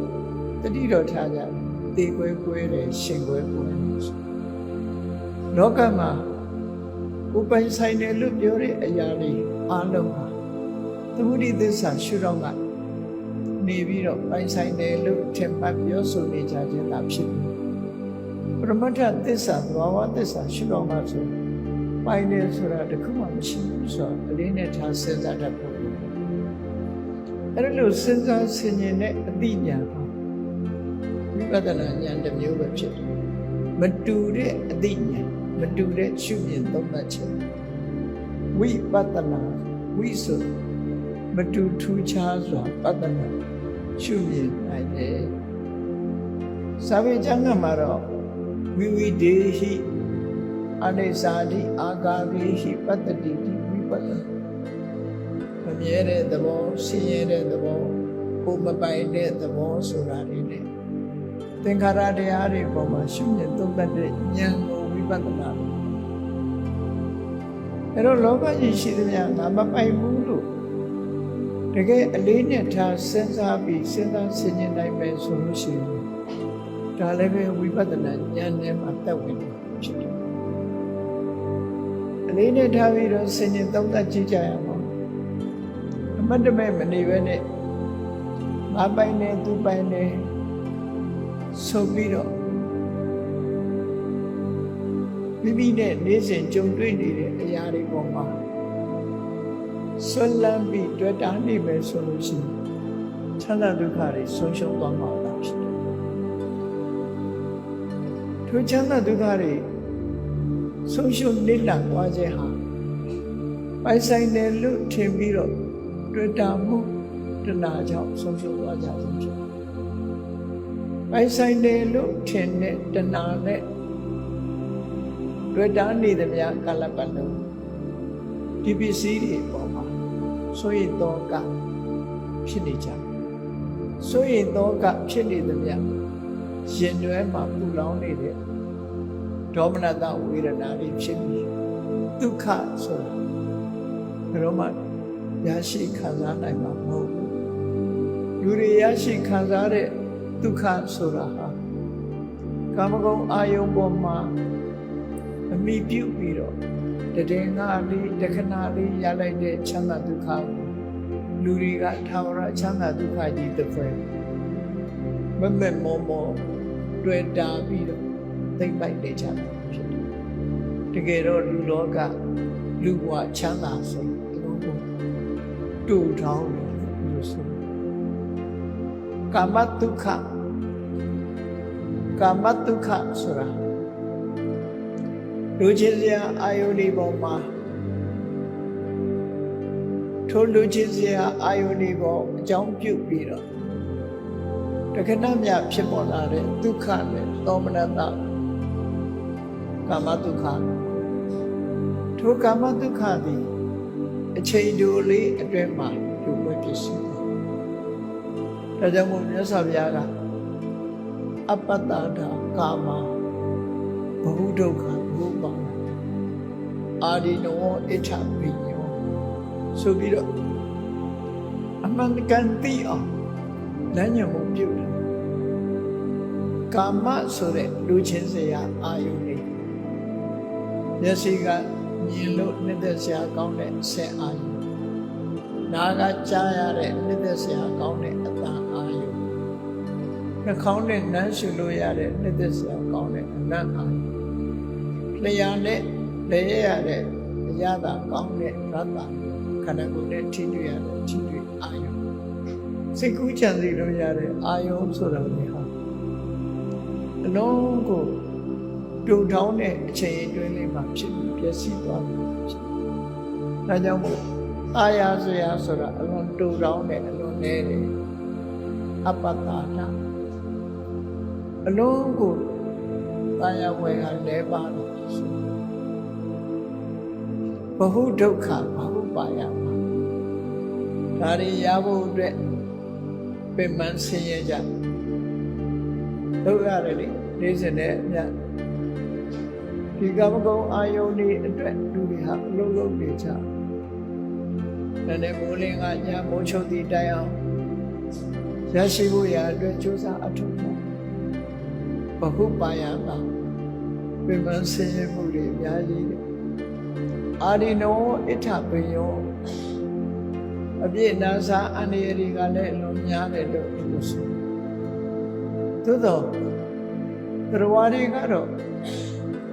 အဲ့ဒီလိုမထင်ဘူးကာမဒုက္ခသည်ထာဝရဒုက္ခကိုထင်ပြီးတော့ချမ်းသာတစ်ခုကနေချမ်းသာတစ်ခုရလိမ့်နုနုနဲ့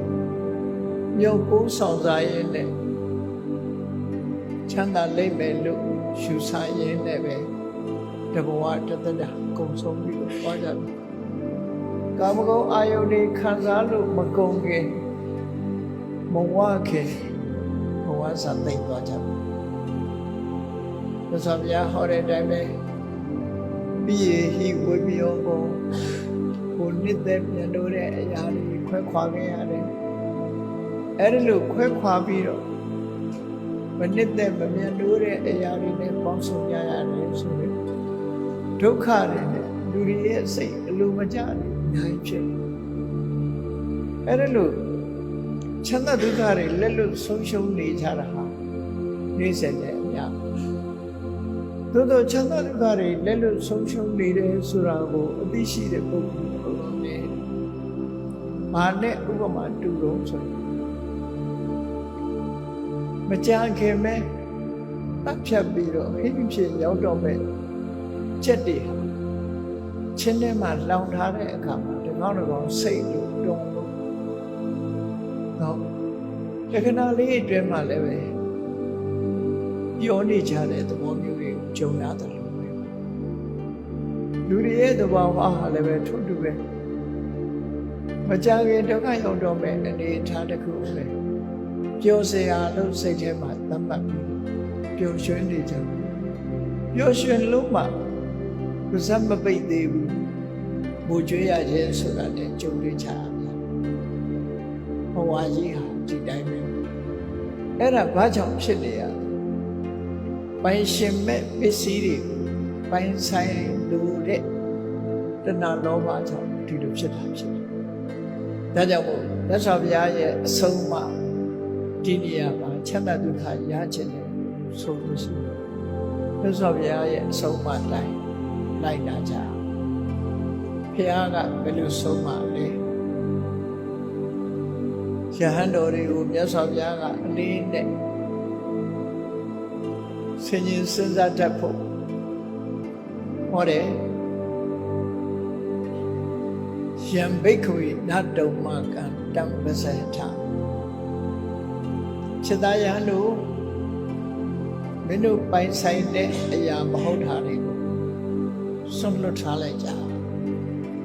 သိမ့်ပိုက်မထားကြနဲ့ငါဟာလို့စိတ်ထဲမှာသိမ့်ပိုက်မထားနဲ့လွတ်ထားလိုက်ကြယံဘိက္ခဝေနတုံမကံယံအချင်းသဘာဝတရားသည်နတုံမကံမင်းတို့ပိုင်တဲ့အရာမဟုတ်ဘူးတန်ထိုးမင်းတို့ပိုင်တဲ့အရာမဟုတ်တဲ့သဘာဝတရားကိုဝတ်စေထဆုပ်ကဲ့မထားနဲ့ဆုံးလွတ်လိုက်ကြအဲ့တော့လောကလူသားတွေကခုမပိုင်တာကိုပိုင်နေထင်ပြီးတော့ဆုပ်ကဲ့ထားကြတယ်။ဘာလဲဆုပ်ကဲ့ထားတော့ဆိုအဓိကတဏှာနဲ့ဆုပ်ကဲ့ထားတဏှာနဲ့ဆုပ်ကဲ့အသိကိုလိုချင်တယ်ရလာလို့ရှိရင်တော့သိမ့်ပိုက်ထားတယ်နောက်ထပ်လိုချင်တယ်လိုချင်မှုကမဆုံးနိုင်တယ်လို့သိမ့်ပိုက်မှုဟာလည်းမဆုံးနိုင်လိုချင်ခြင်းသိမ့်ပိုက်ခြင်းဖြစ်လောကလူတွေဟာမဆုံးနိုင်တဲ့ဆင်းရဲဒုက္ခတွေကိုရင်ထဲမှာတပွိတပိုက်ကြီးထားကြတယ်ဖြစ်တယ်။ဒါကြောင့်မို့ချမ်းသာဒုက္ခဆိုတာတွေဆုံးရှုံးနေကြတယ်။ဘုရားဘုရားကဆုံးမတယ်မင်းတို့ပိုင်တာမဟုတ်တဲ့အရာတွေကိုသိမ့်ပိုက်မထားနဲ့လွတ်လိုက်ကြအဲ့တော့လွတ်လိုက်ကြဆိုတာတွေ့တာမနေနဲ့လို့ပြောကိုမပိုင်တဲ့အရာပေါ်မှာပိုင်နေထင်ပြီးတော့တွေ့တာမနေနဲ့လွတ်ထားလိုက်လွတ်ထားဒါဖြင့်လွတ်ထားလိုက်လို့ရှိရင်ဘယ်လိုအကျိုးတွေရလဲတံဝောပဟိနံဟိတံယဒုက္ခယဝိတံပဟိနံထိုစွန့်လွတ်ထားခြင်းသည်ဝေါတေနောဖို့ဟိတံယအကျိုးစီးပွားအလို့ဟာဒုက္ခယချမ်းသာခြင်းကဝိတ္တိဖြစ်ပြီလေကောင်းကျိုးချမ်းသာတွေဖြစ်ဖို့စွန့်လွတ်လိုက်ခြင်းဟာမှန်ကန်တဲ့အလုပ်ဖြစ်တယ်စွန့်လွတ်လိုက်ခြင်းကြောင့်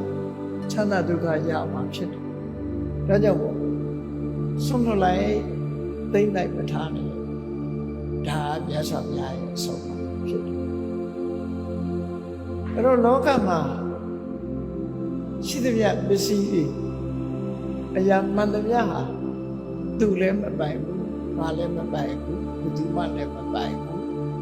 သဘာဝတရားဟာသူ့သဘာဝအတိုင်းဖြစ်နေခြင်းဖြစ်တယ်ဝိတ္တိပတ်မှာဆိုထားတယ်လို့ဟေတုပဋိစ္စသံဘူတာဟေတုပေမှာပြီးလို့ဆိုဟေတုပဋိစ္စဆိုင်ရာအကြောင်းတရားကိုဆွဲမိပြီးတော့မှသံဘူတာဖြစ်လာကြဖြစ်တယ်ဟေတုပင်ကအကြောင်းတရားပြိုကျပျက်စီးသွားမယ်ဆိုလို့ရှိရင်ဒီလိုစတိချုပ်ပြောက်သွားမှာပဲဖြစ်တယ်အဲ့ဒီချုပ်ပြောက်သွားမဲ့လက္ခဏာတရားလေးကို ပိုင်ဆိုင်ဖို့ကြိုးစားနေကြတဲ့ပုဂ္ဂိုလ်တွေဟာဖတ်တာမောရောချမ်းသာဒုက္ခဆိုတာဘာရဲ့ရာမှရှာတွေ့လိုက်မှာမဟုတ်ဘူးဆိုကိုပိုင်ခြင်းတဲ့အရာသည်သာဝရရွေးရှားနေတဲ့အရာကြီးတာဖြစ်တယ်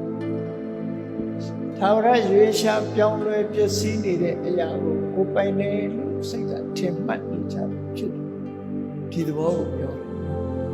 ပိုင်မပိုင်ကိုအလေးနဲ့ထားချင်သမုဒိသစ္စာပိုင်းကတော့ဟုတ်တယ်ဘယ်သူပိုင်လဲဘောပိုင်တယ်သို့တော့မျက်စိလေးနှလုံးမိတ်ပြီးတဘောဆုံးသက်သွားတာပိုင်ဆိုင်ဖို့ဆိုတာတော့မရှိဘူးတော့မရှိတော့အဲ့ဒီကြတော့မှမပိုင်ဆိုင်မှုဟာထင်ရှားတယ်သို့တော့ဒီအတွင်းမှာရောပိုင်ဆိုင်သလားလို့မေးချင်ကိုပိုင်တဲ့အရာဆိုလို့ရှိရင်ကိုယ်စိတ်တိုင်းညာဖြစ်ရဖြစ်တယ်သို့တော့ကိုယ်စိတ်တိုင်းညာဖြစ်တာရှိသလားမြတ်စွာဘုရားရဲ့အနတ္တလက္ခဏာသုံးရှုတော့မှနေကြည့်လို့ဆိုနာယိတံရူပံအာဘာရယတံဝတိယကိုပိုင်တယ်လို့ထင်တဲ့ရုပ်တရားကြီးဟာဘယ်လိုလုပ်ပြီးကိုယ်ကိုဒုက္ခပေးမှလဲကိုယ်ဟာလို့ထင်တဲ့အရာကိုယ်ကိုလို့ဒုက္ခသို့တော့ကိုယ်ကိုနှိမ့်ဆက်နေတာဟာဘယ်သူလဲလို့မေးကိုရထားတဲ့ခန္ဓာကကိုယ်ကိုနှိမ့်ဆက်ကိုပိုင်နေဆိုတဲ့အရာကိုယ်နှိမ့်ဆက်အကြောင်းတရားတို့ပေါ်မှာမိတည်ပြီးတော့သာဝရပြောင်းလဲနေတဲ့အရာကြီးတစ်ခုဘယ်အရာကိုကိုပိုင်တယ်လို့ပြောလို့ရဆိုတော့ဒီထဲမှာမြေရည်စီးနေတဲ့မြေရည်တစ်ခွက်လောက်ခတ်ယူလိုက်နောက်တစ်ခါအဲ့ဒီရေကိုရချင်လို့မရတော့ဘူးကိုခတ်တဲ့ရေစီးသွားလို့ရှိတော့အဲ့ဒါမှလင်မြန်နဲ့နှုတ်နဲ့ပြောင်းလဲသွားသို့တော့နောက်ထပ်အလားတူတွေလာနေလို့လူတွေကမျက်စိလဲသွားကိုယ်ခန္ဓာကိုယ်ဟာလည်းပဲထို့တူပဲအခုတရားလာနာတယ်တရားမနာခင်ကအိမ်မှာဖိလိမ်ပြင်ဆင်ဝတ်စားလာတဲ့ပုံစံလေးအဲ့ဒီဖိလိမ်ပြင်ဆင်ဝတ်စားလာပြီးတရားပွဲရောက်ပြီးတရားနာနေတယ်တရားနာပြီးပြန်သွားတယ်တမန်အပြင်ကြည့်မယ်ဆိုရင်တရားမနာခင်တော့လည်းဒီပုံစံပဲတရားနာနေတော့လည်းဒီပုံစံပဲအိမ်ပြန်သွားတော့လည်းပဲဒီပုံစံပဲပြောင်းလဲမှုမရှိဘူးလို့ထင်ကောင်းထင်လေ။ဘာကြောင့်ထင်နေရတော့ဆိုရင်ပုံတူတွေထပ်ထပ်လာနေလို့ဒီလိုထင်ကြတာဖြစ်တယ်။တကယ်တော့တရားပွဲထွက်လာတဲ့အိမ်တုံးကစိတ်တွေဟာခုချိန်မှမရှိတော့ဘူးဆိုအေးချာ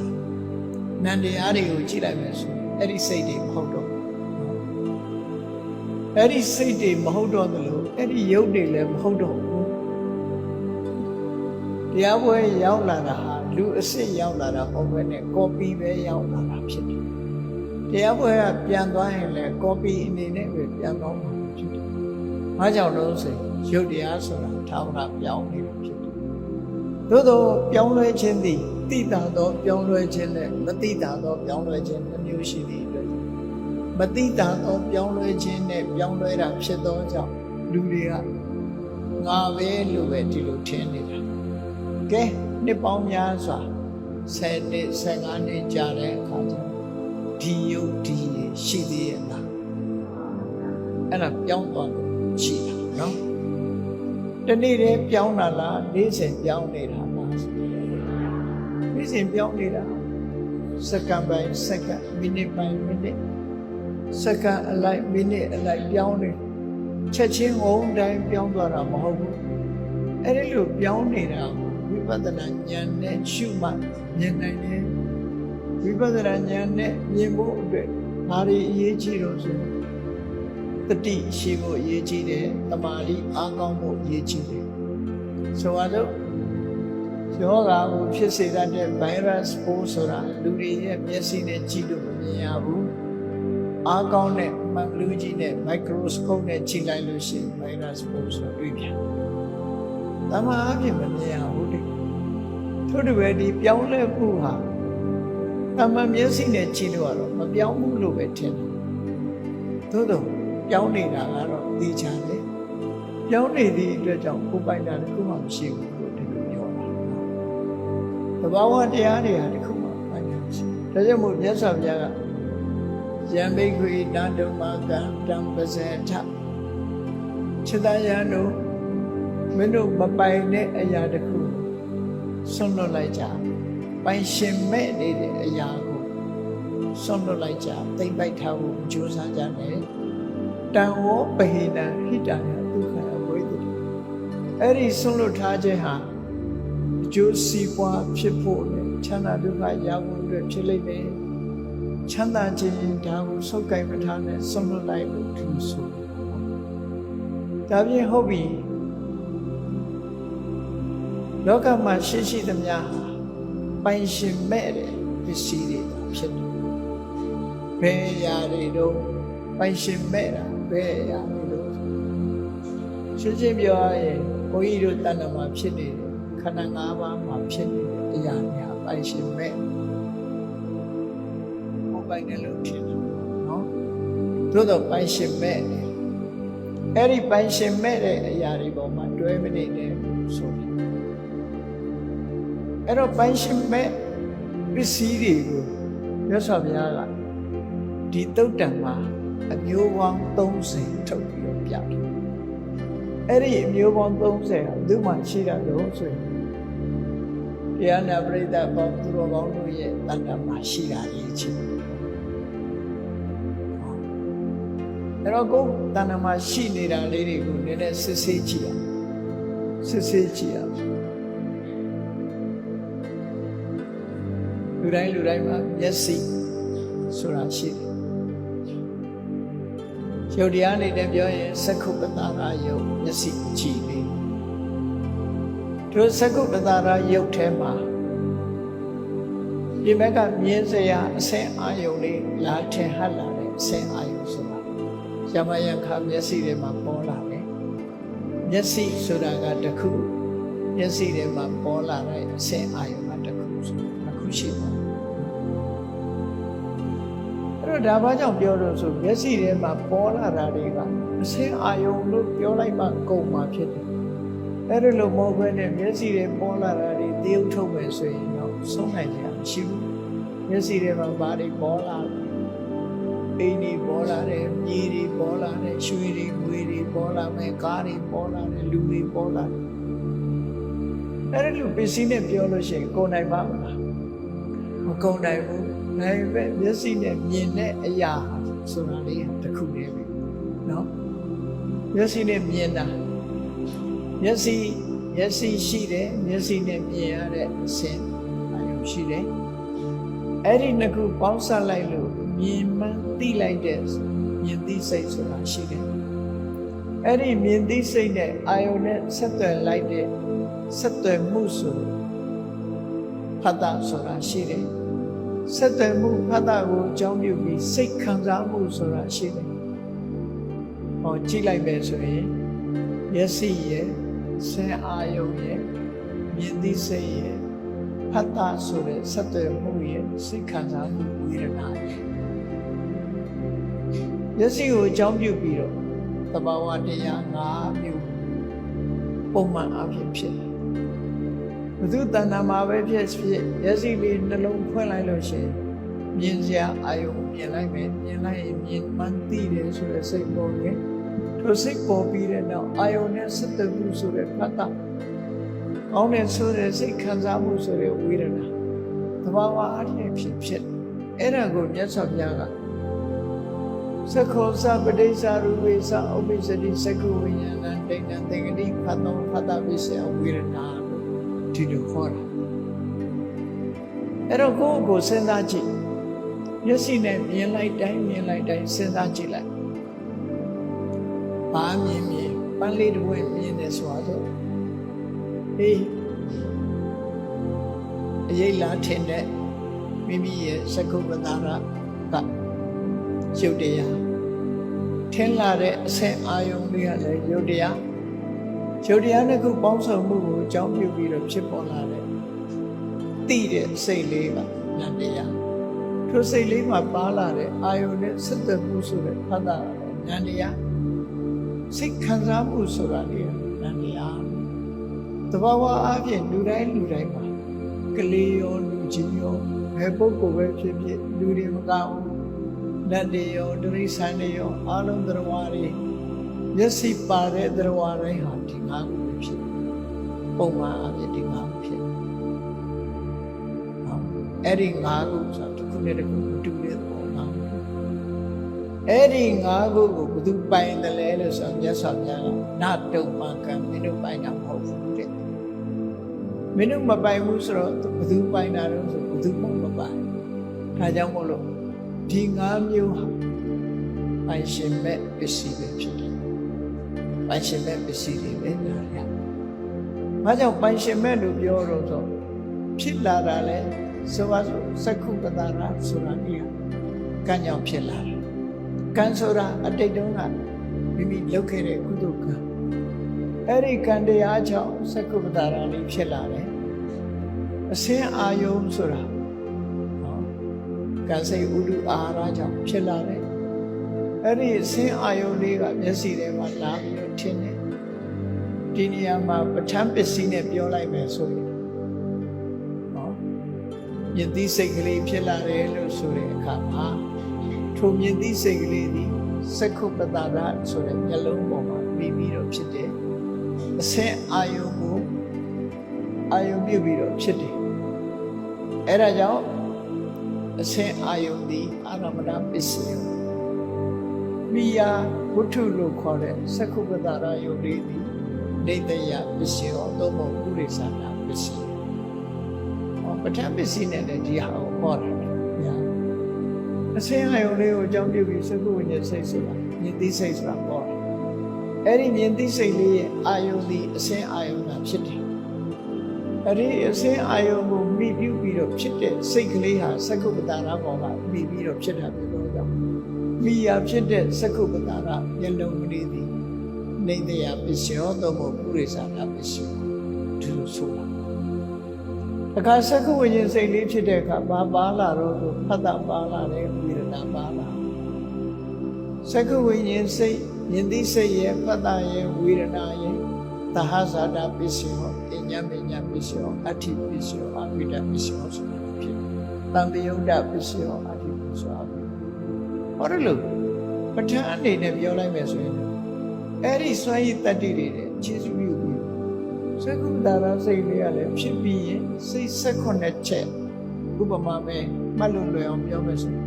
16စက္ကန့်ဆိုရင်ပြတ်သွားတယ်တခါဖြစ်တဲ့စက္ခုပတာရယုတ်ဒီ16ချက်ခန့်16စက္ကန့်ဆိုပြတ်သွားရူပါယုံလေးကလည်း16စက္ကန့်ဆိုပြတ်သွားဒါသူတက်တယ်နောက်ဖြစ်တာအသစ်အဲ့ဒါလို့တက်တန်းတူတဲ့အရာလေးနှစ်ခုကိုမိပြုပြီးတော့ဖြစ်ပေါ်လာတဲ့စက္ခုဝိညာဉ်စိတ်လေးကသူတို့ရဲ့ပိုတက်တန်းတူတယ်မြင်သိစိတ်လေးကဖြစ်တည်ပြက်3ချက်ပဲရှိ3စက္ကန့်ပဲရှိလို့ဆိုလို့သူနဲ့အတူတော့ကွာဖတ်တာဆိုတာလည်းပြတ်သွားတယ်ဝေဒနာဆိုတာလည်းပြတ်သွားတယ်အဲ့ဒါတော့အချိန်ပိုင်းလေးမှာဖြစ်လာတဲ့အရာဟာဘယ်သူကပိုင်တာရှိအောင်လဲဒါပိုင်ရှင်မဲ့ပစ္စည်းအစစ်သို့တော့ပိုင်ရှင်မဲ့ပစ္စည်းကိုပဲငါပိုင်တယ်လို့အများထင်နေကြတယ်နော်ထင်မှတ်ဆွဲလန်းနေတယ်ဒါကြောင့်မြတ်စွာဘုရားကဝိပဿနာဉာဏ်နဲ့ကြည့်ခိုင်းတာယံဘိက္ခဝေနာတုမကံတံပစေထတံဝောပိနံဟိတယဒုက္ခယဝိတ္တိမင်းတို့ကိုယ်မပိုင်တဲ့အရာကိုသိမ့်ပိုက်မထားနဲ့လွတ်လိုက်ကြဆုံးလွတ်လိုက်ကြအဲ့ဒီဆုံးလွတ်ခြင်းဟာမင်းတို့အတွက်ချမ်းသာဒုက္ခပိဋကဒုက္ခလို့ဖြစ်လိမ့်မယ်ဆိုပြီးတော့ဒါဘုရားအဆုံးပြီးဟုတ်ပြီမျက်စိနဲ့ပတ်သက်ပြီးတော့၃မျိုးမျက်စိနဲ့ပတ်သက်ပြီးတော့၃မျိုးနဲ့ပတ်သက်ပြီးဘယ်လိုဆုံးလွတ်မလဲမျက်စိကိုဆုံးလွတ်နိုင်ဖို့ဘယ်လိုလုပ်ရမလဲအစင်းအာယုံမျက်စိထဲမှာပေါ်လာတဲ့အစင်းအာယုံကိုဆုံးလွတ်ဖို့ဘယ်လိုလုပ်ရမလဲမြင်သိစိတ်ကလေးကိုဆုံးလွတ်နိုင်ဖို့ဘယ်လိုလုပ်ရမလဲ မြင်သိစိတ်လေးနဲ့အတူတကွဖြစ်လာတဲ့ဖတ်တာဝေဒနာဆိုတဲ့သဘာဝတရားတွေကိုစွန့်လွတ်ဖို့ဘယ်လိုလုပ်အောင်လဲဆိုတော့မြတ်စွာဘုရားကဟောတယ်စက္ခုဘိက္ခဝေဝိပရိနာမိအညထာဘာဝေစက္ခုဆိုတာမင်းတို့တွေ့တာမလို့စိတ်ကူးတဲ့ထဲလိုက်ရုံနဲ့ပဲသူကပြောင်းသွားပြီတဲ့တမျိုးတစ်ပုံဖြစ်သွားတယ်ကိုကတော့နှစ်သက်ဆရာလို့ထင်တယ်သူကမဟုတ်ဘူးပြောင်းသွားရူပံအညထာဘာဝေဝိပရိနာတမျိုးတစ်ခြားဖြစ်သွားတယ်ထို့တူစကုပ္ပတာရယုတ်လေးဟာလည်းပဲချိန်တူလေးအတွင်းမှာပစ္စည်းသွားရူပယုတ်ဆိုတဲ့အစင်းအာယုန်လေးရတဲ့အချိန်တူလေးအတွင်းမှာဖြစ်ပျက်စီးသွားအဲ့ဒီအချိန်တူလေးအတွင်းမှာဖြစ်ပြီးပြတ်သွားတဲ့အရာနှစ်ခုဆွဲပြုတ်ပြီးတော့မြင်သိစိတ်တို့ဖတ်တာတို့ဝေဒနာတို့ဆိုတဲ့ဖြစ်တဲ့အရာတွေကဘယ်လိုလုပ်ပြီးတော့သူတို့မှာခိုင်မြဲတဲ့အရာဖြစ်လို့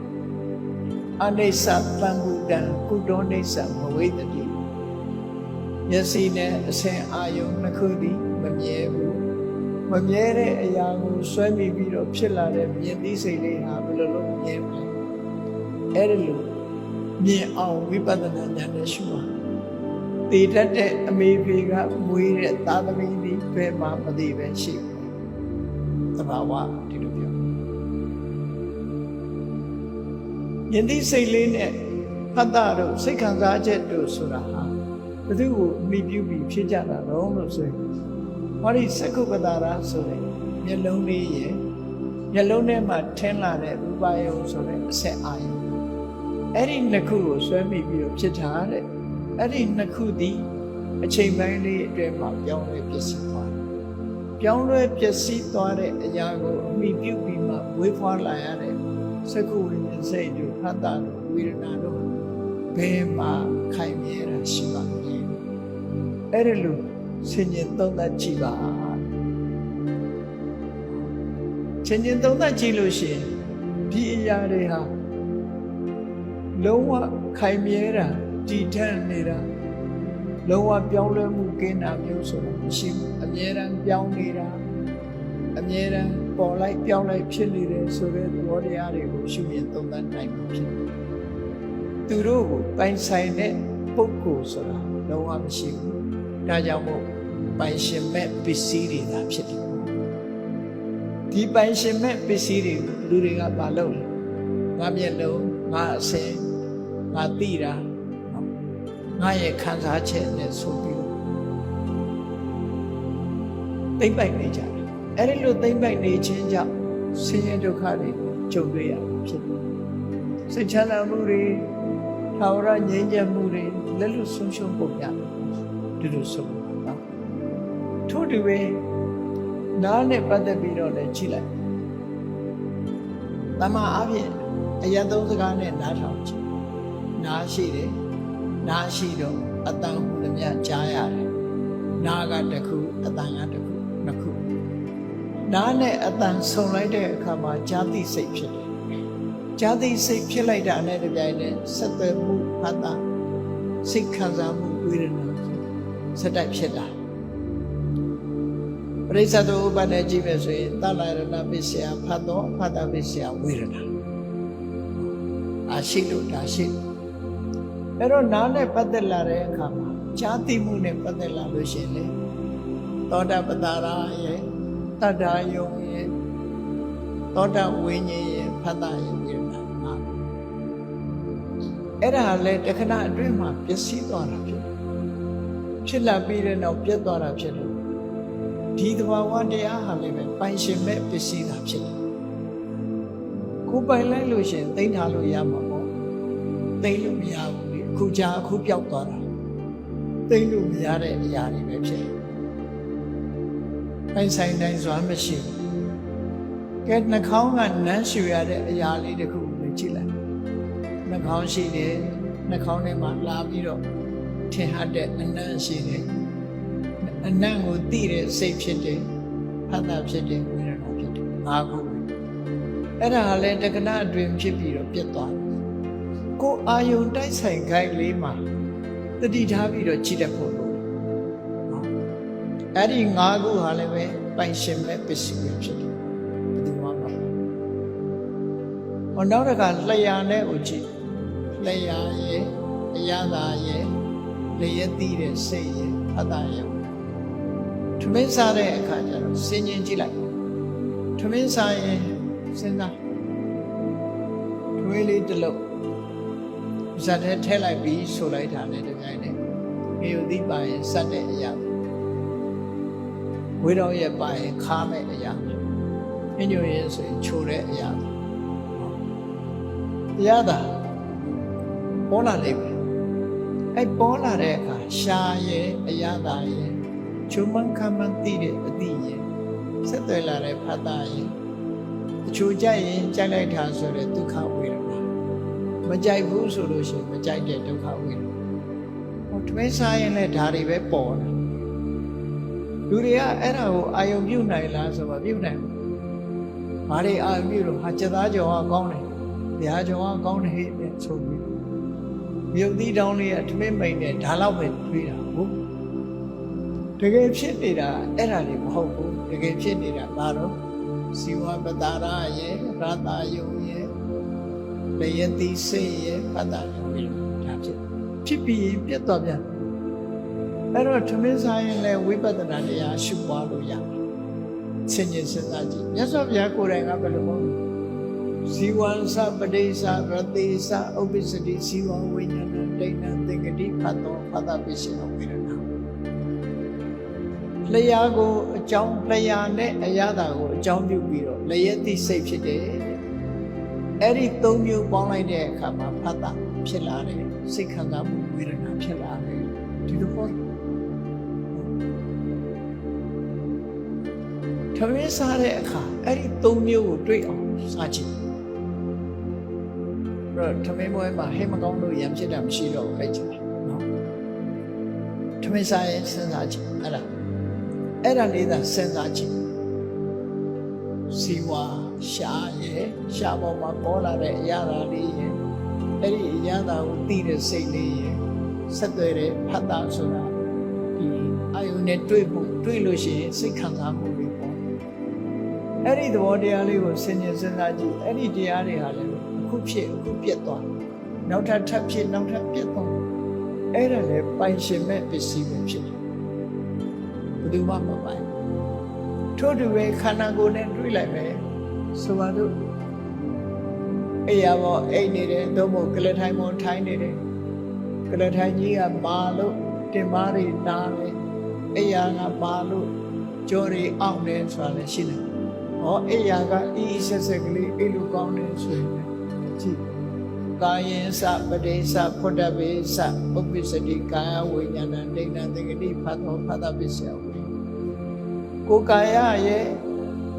အထီးတွေ့ထိတွေ့ဆိုတာ၃မျိုးရှိတယ်။ဘာလဲဆိုရင်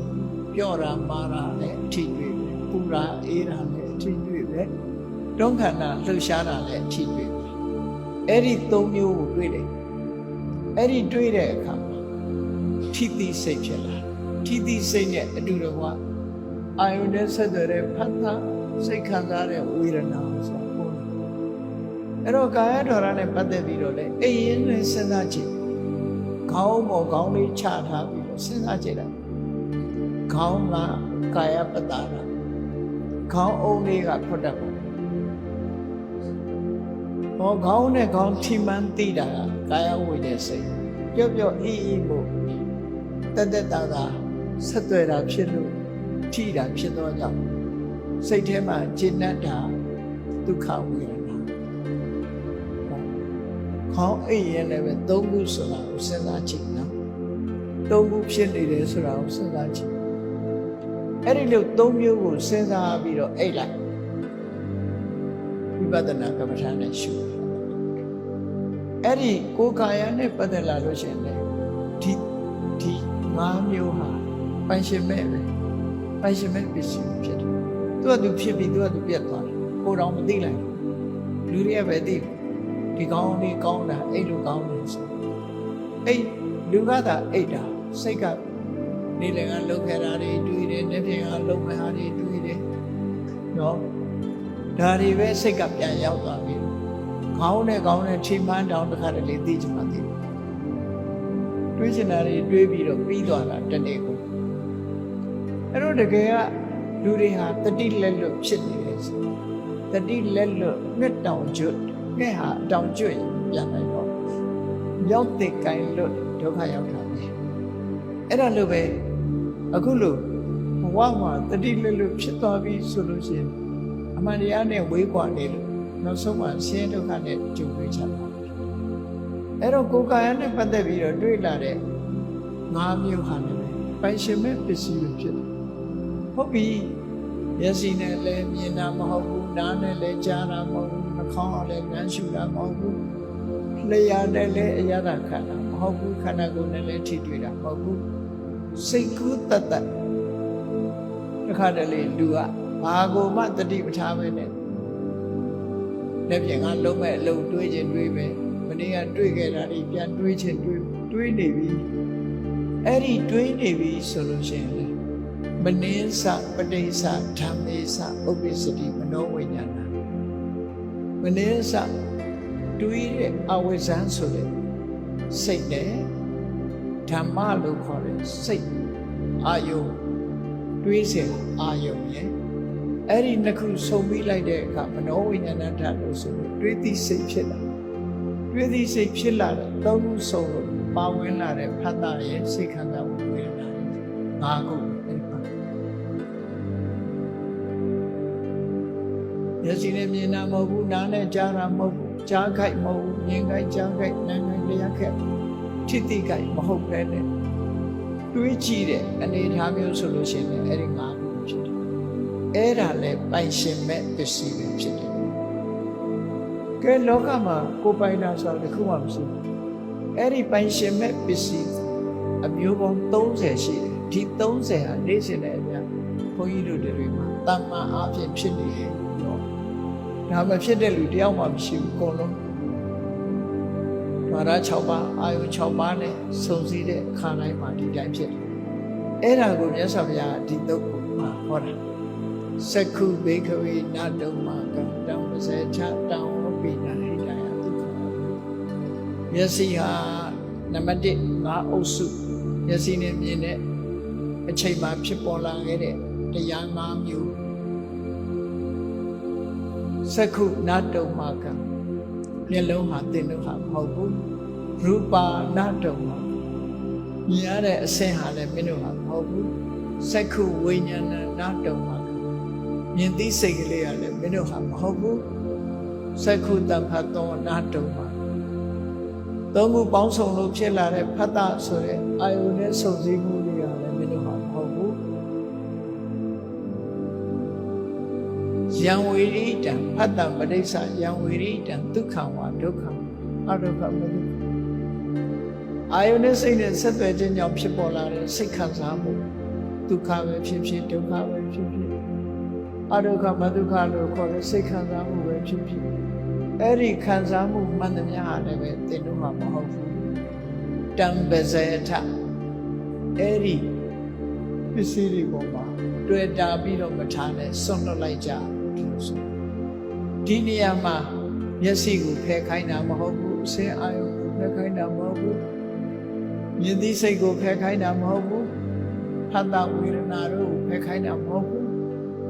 အဲ့ဒီမျက်စိဆိုတဲ့အပေါ်မှာငါမျက်စိတို့တွေ့တာတဲ့တဏှာကိုဖယ်ခိုင်းတာငါအစင်းငါမြင်တာဆိုတာကိုဖယ်ခိုင်းတာဖြစ်တယ်ငါရဲ့စိတ်ဆိုတဲ့ညာကိုဖယ်ခိုင်းတာငါရဲ့ခံစားချက်ငါရဲ့ထိတွေ့မှုဆိုတဲ့ဒီတဏှာအတွေးကိုတဏှာကိုဖယ်ခိုင်းတာပဲဖြစ်တယ်ဆိုတော့သဘာဝတရားတွေကိုဆွဲမိပြီးတော့ဖြစ်လာတဲ့အရာတွေပေါ်မှာလူတွေဟာမျက်စိပေါ်မှာတွေ့တာမှုဖြစ်တယ်အစင်းအာယုံပေါ်မှာတွေ့တာမှုဖြစ်တယ်အနတ်စင်းအာယုံပေါ်မှာတွေ့တာမှုဖြစ်တယ်မြင်သိစိတ်ပေါ်မှာတွေ့တာမှုဖြစ်တယ်ထိတွေ့မှုဖတ်တာပေါ်မှာတွေ့တာမှုဖြစ်တယ်စိတ်ခံစားမှုတွေပေါ်မှာတွေ့တာမှုဖြစ်တယ်ဒါတမန်အဖြစ်ပြောရင်ဒီလိုပြောမျက်စိနဲ့မြင်ပြီးတော့ ဟုတ်လားရွှေတွေငွေတွေစိတ်တွေတွေ့တာလည်းပဲဒီထဲမှာပါကိုပိုင်ဆိုင်တဲ့ပစ္စည်းတွေကိုတွေ့တာလည်းဒီထဲမှာလူကိုတွေ့တာလည်းဒီထဲမှာပါဓမ္မသဘောအားဖြင့်အချင်းချုပ်ပြောလို့ရှိရင်ဒီ၅မျိုးနော်ဒီ၅မျိုးနဲ့ပတ်သက်ပြီးတော့ဘုန်းကြီးတို့တွေတွေ့တာမှုတွေဖြစ်နေသူများကလပ်ပတ်ချမ်းသာဒုက္ခဆိုတာရမှာမဟုတ်ဘူးတဲ့မြတ်စွာဘုရားဒါတွေကိုဆွတ်လွတ်နိုင်ဒီပိုင်ရှင်မဲ့ပစ္စည်းတွေပိုင်ရှင်မဲ့မှန်းသိအောင်ကြိုးစားပြီးဒါဒီပေါ်မှာတွေ့တာပြီးတော့မထားနဲ့မြတ်စွာဘုရားကဥပမာလေးဟောတယ်ယဟန်တွေဇေရွန်ကျောင်းထဲမှာတဲ့မြက်တွေရှိတယ်သစ်ပင်တွေရှိတယ်အဲ့ဒီမြက်သစ်ပင်တွေကိုလိုချင်တဲ့ပုဂ္ဂိုလ်ကလာရောက်ပြီးမြက်ကိုနှုတ်ယူတယ်သစ်ပင်ကိုခုတ်ယူတယ်ဆိုလို့ရှိရင်မင်းတို့စိတ်ထဲဘယ်လိုခံစားရလဲငါ့ကိုခုတ်တယ်ငါ့ကိုနှုတ်တယ်လို့များခံစားရတာဘယ်ခံစားရအဲ့ဒီဟာကြတော့ငါလို့မထင်ကြဘူးလေငါလို့ထင်တာကြတော့ဘယ်ဟာပေါ်မှာသွားထင်လို့ဆိုမျက်စိနာနာလျာကာယအစေသနာအရသာအထိတွေ့မြင်သိစိတ်စားတဲ့စိတ်တွေထိဆက်တဲ့မှုဖတ်တာတွေခံစားမှုဝေဒနာတွေပေါ်မှာသာတွေ့ရငါဟာတော့ထင်တာဘူးအဲ့ဒါလိုပဲတဲ့မြတ်စွာဘုရားဒီပစ္စည်းတွေဒီတရားတွေဟာကိုယ်တဏ္ဍာမှာပဲဖြစ်တော်လဲပဲပိုင်ရှင်မဲ့ပစ္စည်းတွေဖြစ်တယ်ပိုင်ရှင်မဲ့ပစ္စည်းတွေကိုတွေ့တာသိမ့်လိုက်ပြီးတော့မထားနဲ့တဏှာနဲ့ငါဟာလို့မတွေးနဲ့ဒိဋ္ဌိနဲ့ငါဆိုတဲ့အမြင်ကိုမမြင်နဲ့မာနနဲ့ငါလုံနိုင်တယ်ဆိုတဲ့စဉ်းစားမှုတွေမစဉ်းစားနဲ့အားလုံးဟာသဘာဝတရားတသက်မြတာဖြစ်တယ်ဆိုတော့ဝိပဿနာဉာဏ်မြင်ကြရမှာဖြစ်တယ်။ဒါကြောင့်နော်ကိုယ်လည်းမပိုင်ဘူးသူလည်းမပိုင်ဘူးဘယ်သူမှလည်းမပိုင်တဲ့အရာတွေပေါ်မှာတွေ့တာသိမ့်ပိုက်ခြင်းဆိုတဲ့တဏှာနဲ့လူတွေဟာတန်မြာရင်ရောမှမောနေကြတာဖြစ်တယ်။အဲ့ဒါတွေကိုဆွတ်လွတ်နိုင်မှသာလေချမ်းသာဒုက္ခဆိုတာရမှာဖြစ်တယ်။မြတ်စွာဘုရားရှင်ကိုယ်တော်မြတ်ကနတ်တုံမာကတုံမာဟောကြားဆုံးမတော်မူခဲ့တာဖြစ်ပါတယ်။တရားချစ်ခင်သူတော်စင်ပြိဿပေါင်းတို့မိမိတို့တဏ္ဍာမှာဖြစ်တော်လည်းပဲမိမိတို့ပိုင်ဆိုင်တဲ့အရာမဟုတ်သည့်မိမိတို့လည်းမပိုင်ဘူးဘယ်သူမှလည်းမပိုင်ဘူးသူတို့ဘာလည်းမပိုင်ဘူးပိုင်ဆိုင်သူမရှိလို့ပိုင်ရှင်မဲ့ပစ္စည်းများသာဖြစ်တဲ့ဒီသဘာဝတရားတွေကိုတတိတမ္ပစင်ညရှေ့ထားပြီးသေသေးချာချာဆင်ခြင်စဉ်းစားကြည့်ခြင်းအပြင်မိမိတို့တဏ္ဍာမှာဝိပဿနာအသိဉာဏ်တွေဖြစ်အောင်ကြိုးစားအထောက်ကြရမှာဖြစ်တယ်ဝိပဿနာဉာဏ်နဲ့တွေ့တာမှုတွေကိုဖယ်ရှားအမှန်မြင်လာတဲ့အခါမှာတွေ့တာမှုတွေကိုဖယ်ရှားနိုင်ပြီဆိုလို့ရှိရင်ရင်ထဲနှလုံးထဲမှာသောတာဖြစ်တယ်ဆိုတဲ့အပူလုံးတွေမဖြစ်တော့ဘဲနဲ့စိတ်နှလုံးအေးချမ်းမှုဆိုတာလက်တွေ့ဘဝမှာပဲရရှိကြမှာဖြစ်တယ်ဆိုတာကိုယ်စီမှတ်သားယူပြီးတော့စိတ်နှလုံးအေးချမ်းမှုကိုရကြလို့ရှိရင်ပိုင်ရှင်မဲ့အရာများပေါ်မှာတွေ့တာမှုကိုစွန့်မကြမှာဖြစ်တယ်ဆိုတာလုံးဝမှတ်သားပြီးမိမိတို့မပိုင်တဲ့ပစ္စည်းများပေါ်မှာတဏှာဖြစ်တွေ့တာခြင်းမရှိကြိုးစားအားထုတ်နိုင်ကြပါစေကုန်သတည်း